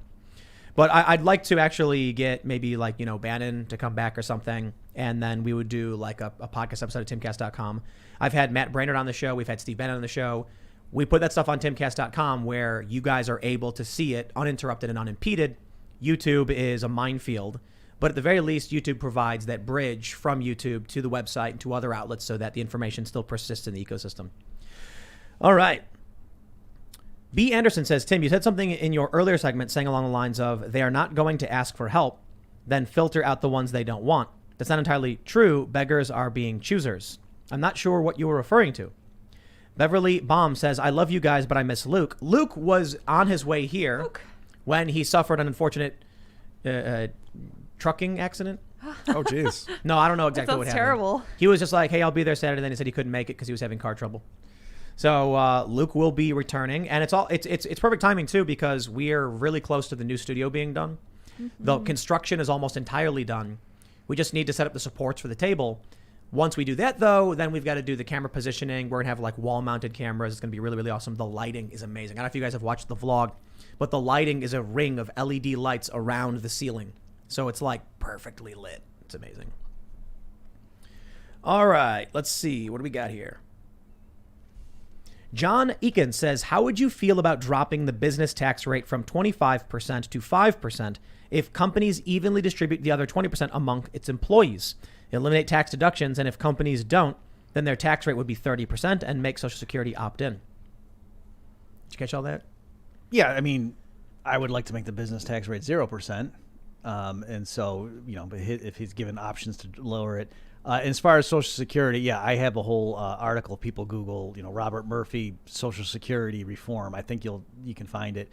Where that's what I was trying to do. Because what happens right now with Social Security is, I think if you allowed people to opt out, they would get a higher, rate of return on their investment. Just private sector, right? And also too, the government could borrow. I don't know if it's true right now, but a few years ago when interest rates were really, the government could have borrowed on better terms from just private lenders than it was implicitly paying workers. In other words, when they take your payroll taxes, your contributions, and then they promise you benefits down the road, implicitly they're forcing you to lend them money. Right. And so they were actually paying a higher rate of return on that than they could borrow in the out in the regular debt market. So it was like a win-win thing where let people opt out. And that would just, it would fix the finances or it would improve them and then allow people more flexibility. All right. Andrew Kramer says, did you guys see that Colonel Stuart Scheller is being incarcerated for speaking up about the military leadership's failure regarding Afghanistan? I did not hear that. Did you guys hear that? No, I didn't hear that. Okay, that's crazy. I'm gonna look that up. Joseph Henson says, it's been a hell of a ride, boys. Yep. True that. Trevor Ellis says, evening Tim and crew from Canada. As a construction contractor, I've been refused service from local suppliers because I refused the jab. 20-year relationship gone. The fear-mongering is real up here. Oh, yeah, man. All right. James Johnson says, just watched Stargate episode that alternate Earth dimension had suspended all assets of democracy. Almost had an anxiety attack. You ever see Stargate SG-1? I have. I don't know that episode, though. There's an episode where it's in, I think, season 2, maybe. I'm not sure. Maybe 1. Daniel goes through what's called a quantum mirror, and he goes to an Earth that's under alien attack. So they've suspended basically all rights. Mm-hmm. And they're like, we have no choice. There were riots. They wouldn't support the war effort. We're about to be wiped out by an alien race. And so you're like watching the American president and these people give you their justification where they're like, we have to do it. Otherwise we die. They had to divert like 80% of all electricity towards a system to like defend themselves. So everyone's working around the clock, slave labor. Otherwise, the aliens destroy the planet. And FYI, if aliens attacked right now, we are doomed because we sit on a stupid centralized electric grid. Come on. Seriously. They'd come and they'd be like, oil production, over. And then we'd be like, oh no, what do we do? Yep. All right. Bloodroot says, Grandpa with dementia passed Saturday. Alone in an NJ hospital. Luckily, my dad got to see him a week ago. Hospital won't let priests in to perform last rites. He's cremated, but no funerals, wakes allowed anyway. Thank you for keeping me sane. Love y'all. That is brutal, man. I am sorry to hear that. This is, it's a purge, man. It's a culture revolution. It's just everything all rolled into one. We are watching a slow motion 5th generational coup, revolution, whatever you want to call it. In every facet, it's political, it's cultural, it's financial. It's happening right before our eyes in slow motion. I feel like we're watching the puppets dancing and that we have the opportunity to build the puppetry, the puppet master with technology and the code, software code. But a lot of it's what the puppets are doing when in reality you should be focused on the puppeteer. Yeah, it surprised me how fast I wouldn't have guessed a year ago that they would have federally put out like the vaccine mandates and whatnot. I'm surprised, given the opposition to it, that how aggressively they're pushing that. All right, let's see what we got. Toby Walker says there are numerous open source versions of Unix, but yes, Linux was originally a hacked and reverse engineered Unix, enhanced by Richard Stallman. The GPL license is a special thing. Please check it out. Should we make Linus Torvald a saint? A saint? Maybe Why? so. Saint Torvald? He built Linux. You I know, like that. well, he saved a bunch of corporations untold sums of cash. He's done a lot So of good. I went to So does Stallman. I can't remember what store I was at. It was at a big chain store, and their self-checkouts were running Linux. I mean, they all do. But something happened where it crashed, and it was very obviously you could see the Linux screen. And then I thought it was funny. And I was like, oh, look, it's Linux. And like one of my hacker friends was like, why would they spend money on closed source proprietary software when Linux is free? And I'm like, oh, yeah. So when they've got to operate, 500,000 terminals at all of their chain stores around the world, use the free software instead of paying ridiculous sums, So there you go. Crispy Cade says, Tim, have you seen the, quote, talk while it's still legal shirt Rihanna wore? She's also siding with Nicki Minaj. The culture war is turning. Or maybe, I don't know, maybe these people have never trusted the government. Maybe these I mean these people as in like Rihanna, Nicki Minaj, and, Lil Wayne, this crew, this group of individuals and friends. Not to mention, I think it's fair to point out Joe Biden saying the Tuskegee Airmen when he meant Tuskegee experiments, but the Tuskegee experiments a good case of, the black community not trusting the government. Glacia says to Ian, a parallel internet might even be necessary by this point. Look up Project New IP by Huawei that will be voted by the ITU in 2022. It acts as anonymity and no endpoint buffers against viruses. Whoa! Interesting. Yeah, there'll probably be near infinite amounts of parallel internets running. All right. Edward Sauceda says COVID camp in Centralia, Washington is looking for an isolation and quarantine strike team member. Job DOH 5814. Yeah, people are tweeting that like crazy. You see that one?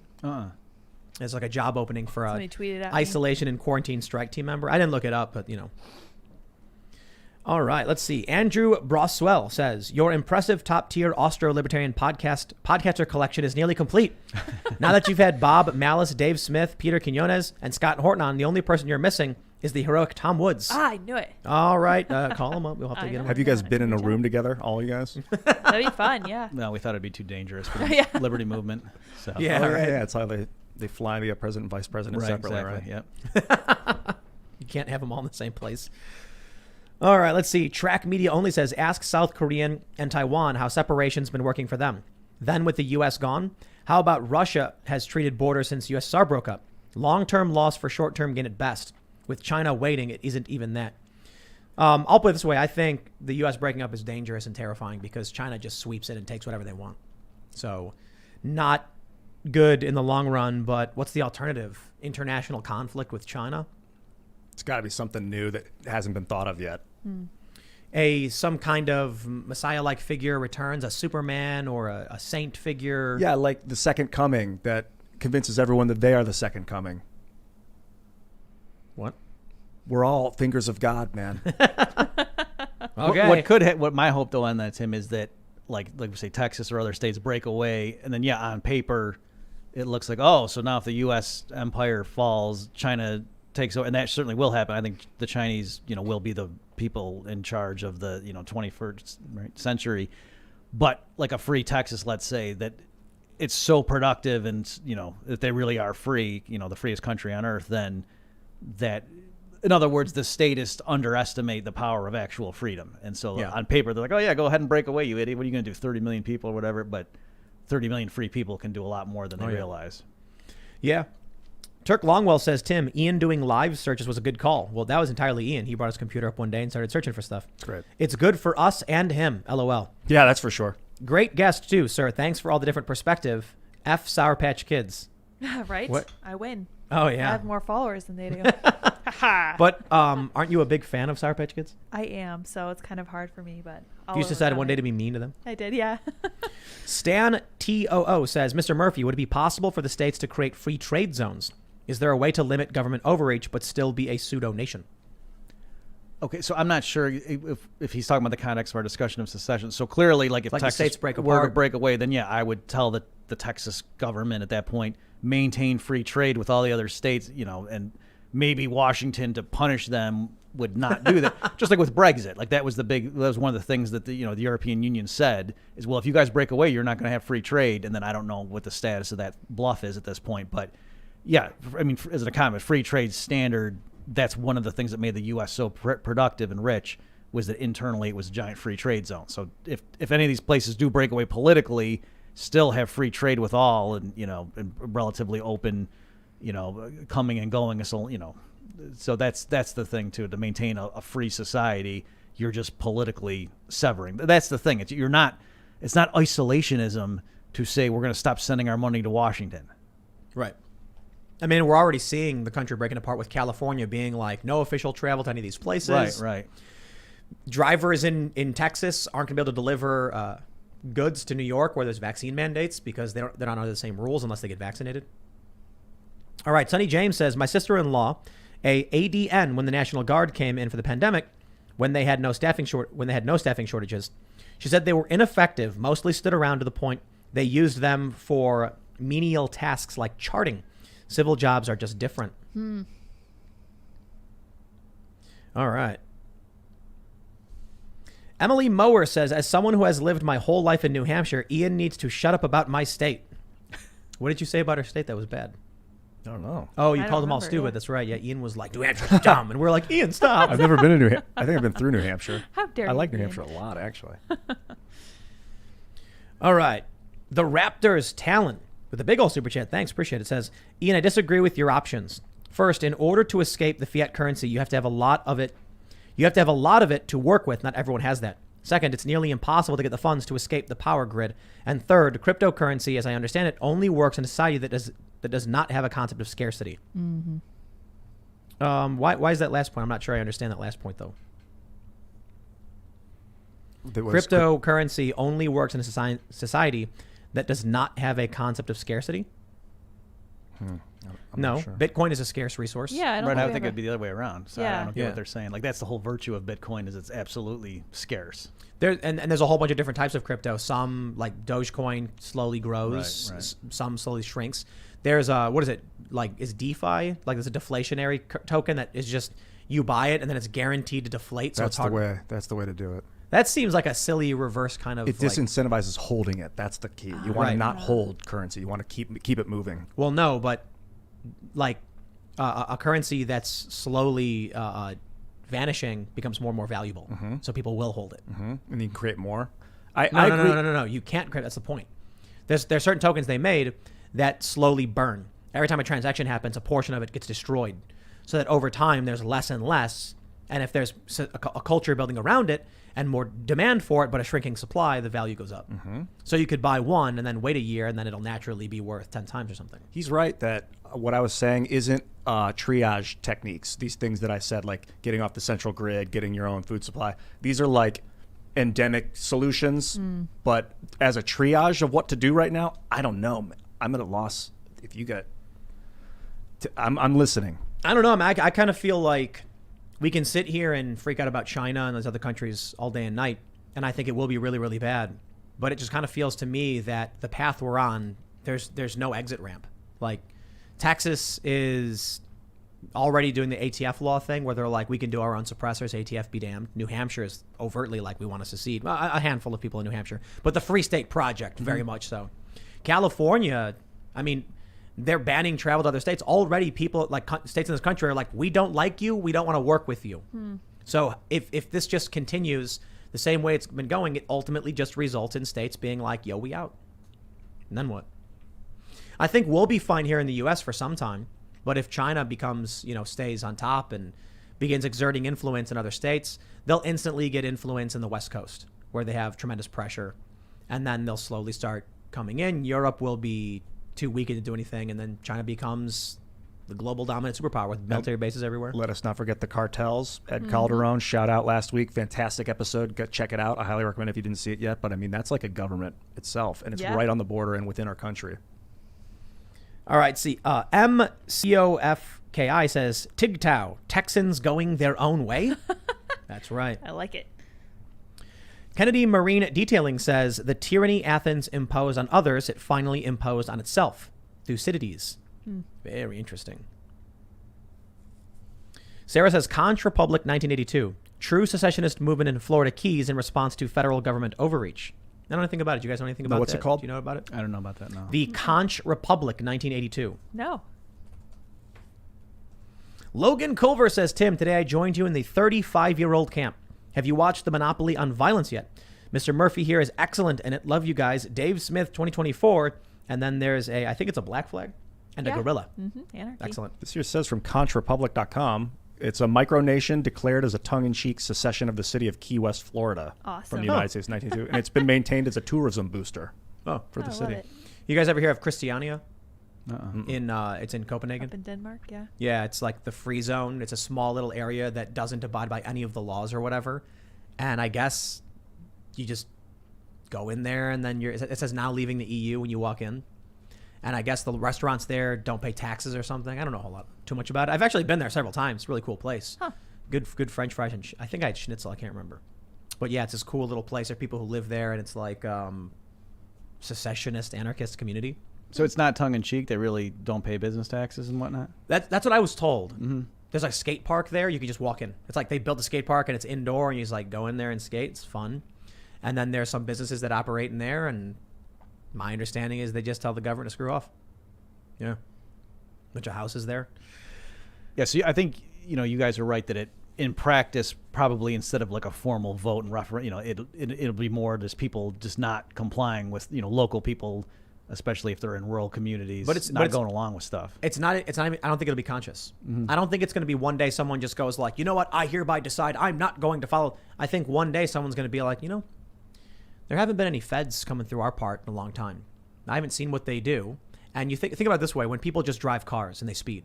Right. Everyone speeds 5 miles over and they're like, I'm not going to get pulled Anarchy. over. Sometimes the cops do, but it's because people don't have confidence in the government, the police, to actually be able to stop everyone going 5 miles over the limit. So everybody just does it. Right. And then it's safer to go 5 miles. You want to match the speed of all the other cars, even if they're going over the speed limit. That's the safest thing you could do is match traffic speed. Mm-hmm. If today every cop said we're going to pull over anyone going over the limit, they would not change a thing. They do not have the manpower to pull over every single car when there is a culture built around going 5 miles over the limit. Yeah, I think if say speed limit's 60 and everyone's going 85 and you're going 60, you'll get pulled over because you're not being safe. So that's sometimes. But Yeah, they could argue you were like you putting the traffic at risk because you weren't going with the flow, and then you'd be like they were speeding, and But that's the point is, it's just people doing it. So what happens when one day, people in Texas are like, we always do X. And then the Fed one day is like, you can't do X. They're going to be like, you can't stop us. This is something we always do. No one there has faith in the federal government to stop them, so they just keep doing it, and the feds can't do anything about it. Especially desperation. If people are unemployed and they're poor and they can't pay things, then they just don't because they can't. Can't means that it is impossible. So you could see that. You could see like civil disobedience through desperation. Mm-hmm. B. Walsh says, he says, your statement, he says, A. Lee, your statement, I'm not sure who he's referring to, that everything has a label reminds me of a Pirates of Caribbean quote. Barbosa said, the world used to be a bigger place. And then Jack Sparrow says, the world's the same. There's just less in it. Interesting. There's more people. James Lindbergh says, FedEx is straight up losing my packages lately. Yes, I've said the same thing. Have you noticed that? FedEx announced they were rerouting 600,000 packages per day due to a driver shortage. Yeah. So we've had like just tons of stuff that we've ordered just not show up. And I'm like, yo, I'm not even worried about it because I've been paying attention to everything falling apart already.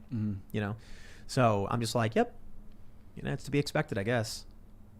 Yeah, I haven't noticed that with FedEx per se, but just lots of things anecdotally. Yeah, just you go to the grocery store and there's holes. My local grocery store has redesigned itself to be carrying a lot less inventory, and I think it was because it jumped out before, and so they like got rid of a lot of shelves and whatever. So yeah, it does look like the economy is retooling itself to get by with fewer workers, like you were saying, with the kiosks and whatnot as well. I wonder if everyone's going to have their own personal drone that you send out for delivery. When you order something, you'll send it, and it will go to the place to pick up the thing and bring it back to you. Angela McArdle says, Bob, what do people mean when they say they believe natural rights are real? Well, I mean, there's in the libertarian tradition, there's the tradition of natural law. So I think she's saying as opposed to merely just like it's a consequential or utilitarian thing, that there's a sense in which, no, people really do have these rights, and it comes from natural law, whether you believe in God or just the nature of human beings and their essence. So I think if someone says that what they're trying to stress is just like 2 + 2 really does equal 4. That's not just a social convention. We don't just say that because, the economy grows faster if we all pretend that it does. Like, it really does. There's an absolute there. So I think, if I'm understanding her question, that she's delineating some people believe in rights, like that really is something intrinsic to human beings by their nature, as opposed to this is a fiction perhaps or a convention that leads to, things we like. Yeah. Tyrannus says, who made the painting behind the guest, the canine skull monster? That is the Snow White zombie apocalypse art. I don't know the artist, but that is a comic series by Brent Lengel that I helped kickstart, and there's a couple of them. And so we got this big, awesome poster. I thought it was really cool because I thought it was fun. I think the art is fantastic. And what you can't see, so most of you can see the creepy G Prime 85 George Alexopoulos paintings all over the place. Or I shouldn't, they're digital. I don't know. They're not paintings. But we do have a painting we got of like this cool Aurora Borealis you can't see. It's actually maybe... I think that shows up that on camera's that one. not on. Yeah, Yeah. It shows on the you other can see it camera. when Ian's sitting in the other chair. So we actually have more than just Joe Biden, eating kids or like stealing the blackness from a woman. That is our theme, apparently. We're definitely going to do some more art with the new studio room. We're going to do like a 3D printed Timcast thing. That'll be a lot of fun. Or maybe resin printed. That was Yeah, cool. all That'd be sorts of awesome. stuff. We can have like Resin's cool. a cycling art center that's like changes every week or something. We're going to put little shelves with little stuff on it. Maybe like the gorillas over there on the shelf. Things like that. So we have a slightly bigger room in the new studio. It's going to be fun. It's actually maybe a little narrower, but a lot longer. Well, a little bit longer. Yeah, we're in an A-frame. That other one has a flat roof, but it's higher. But not the A-frame. It's not as high as the A-frame. Right. It'll be interesting. But yeah, check it out. It's Snow White Zombie Apocalypse. Jay Rich says, buy crypto now or be a slave to those that did. Straight up, time is running out. Jay Rich, that's financial advice. People are going to now file suits being like, Jay Rich told me to buy crypto. I'm kidding. All right, let's see. Flying Raptor Jesus says, we don't need secession. We need the country ran like it was supposed to be. Every state governs itself, and the Fed has no power over them. They have too much power, and they make states turn on each other. Yeah, the Fed's has grown too encumbering, I think. When the idea was like a loose federal government, it made sense. The states did their thing.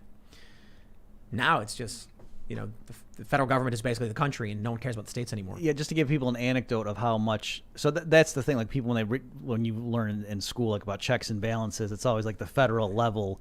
But federalism used to be the big thing, like the difference between what the federal government could do versus the states. And just to give a quick example, my understanding is in the Eisenhower administration, when they built the interstate highway system, they actually had to defend that by saying, oh, well, if we got invaded, it'd be easier to move troops around. So national defense, that's how the federal government has the authority to build highways. Yep. Like that was the level of discussion. Whereas later, when someone asked, I don't know if you guys heard this, some reporter from a conservative news site asked Nancy Pelosi, where in the Constitution does it give you guys the authority to do Obamacare or Affordable Care Act? And she said, are you serious? Are you serious? Like she thought it was a joke. Like, what do you mean where in the Constitution? Like that was the level. The federal government can just do things. Right. Like the Rule by idea decree. that she had to justify, like, no, it's healthcare, of course. Stephen Whedon says, Tim, do you think there will be a solar flare next year? I have no idea. Is there going to be a solar flare next year? There's lots of solar flares all frequently, right? Should we build a Faraday cage? Big hard I thought ones? we were going to build a Faraday cage. I don't know where to put it. We'll do it the new place we're building. Yeah. We'll build it. We'll make it. We should make Science center. You know what we should do? It should be a Faraday cage with a small Faraday cage inside of it, and then a Faraday cage inside of it. Oh yeah. So in the triple layer Faraday defense, we'll have like a laptop and a cell phone. Yeah. Because in the land of the solar flare destroyed computers, the man with a laptop is king. Sonny James says Rockefeller once believed oil could cure cancer. This robotics of the future proponents think the same thing. My thing is, we've seen how the state treats non-essential workers already. I have no hope for what they do to us when the robots actually take over our jobs. Well, haven't you guys played Detroit Become Human or what it was called? Mm-mm.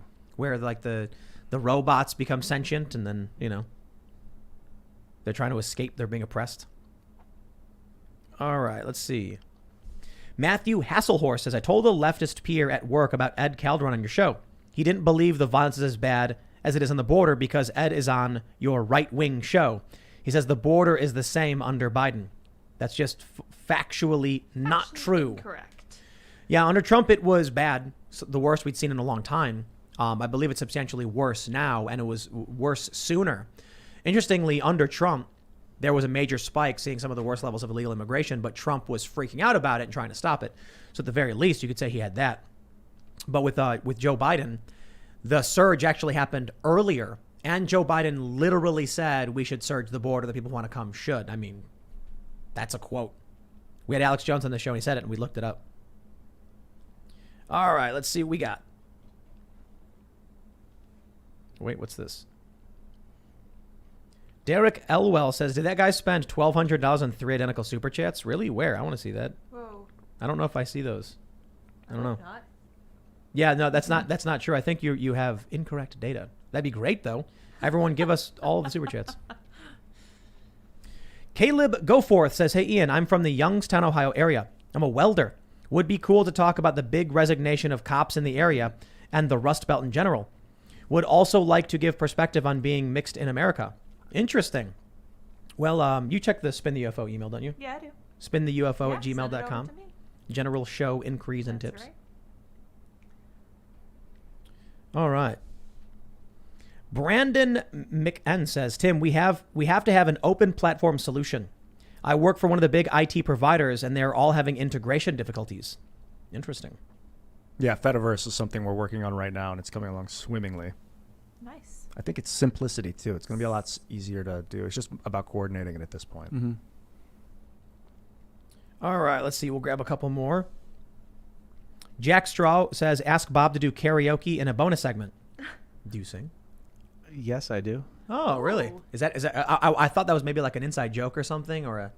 No, I used to, after like Mises events, we would like take the kids. This is my younger days when I had more energy. We'd go out to the karaoke bar. Oh, okay. All right. There you go. There's some footage of me on YouTube. So yes, I do sing. Very cool. Tom Balzer says, Bob, do you plan on moving to Texas or are you a bystander in the secession movement? We're actually moving to Florida for family reasons. So I did realize that, yeah, if I'm pushing the Texas thing, that's going to sound, but no, I still think Texas should secede. All right. Under 100 Calories says, Tim, soon with the rising unemployment, it sounds like the plot for Detroit Become Human. Hey, see, you just brought it up. There you go. All right, we'll just do one more. Adam V. Artori says, you guys should ADV China on as a guest. They lived in China for a while and have some great insights on China and its government. Fear Chinese soft power, not its military. And I think that's exactly what we're experiencing. Soft power, economic, cultural. They're turning our movies into Chinese propaganda. I mean, they got it. They got our basketball stars, our billionaires all saying, oh, China's great because they're getting value from it. And that's the weakness in the system. There was, I forget the name of the movie. There was a movie out recently that had Arnold Schwarzenegger and Jackie Chan in it. And it was like, you could see, it was some action film. It was a cheesy action film, whatever. It was okay. But there were parts where it was clear that the actors had been speaking in Chinese and then they dubbed the U.S. And so presumably in China, they did the reverse. So I thought that was a great harbinger of the future of like the melding of, like major blockbusters. And that, in other words, like 30 years from now, I think the way right now it's like, oh yeah, America runs the blockbuster enterprise. I don't think that's going to be the case anymore. Yeah, you're going to watch your movie with English subtitles and it's going to be in Mandarin. Exactly. Yeah. And again, some people say, oh, so that's the way, whatever, whether you think it's a good or bad thing. I'm just saying, the people who poo-poo, the idea, oh, China's not going to do much, look at their military, but you're right. They're not going to they're not going to have to drop it. They already are buying up. They own a lot of the U.S. Treasury debt. They're buying up real estate. So they don't need to come in and drop bombs to, take over in a soft way. Yeah.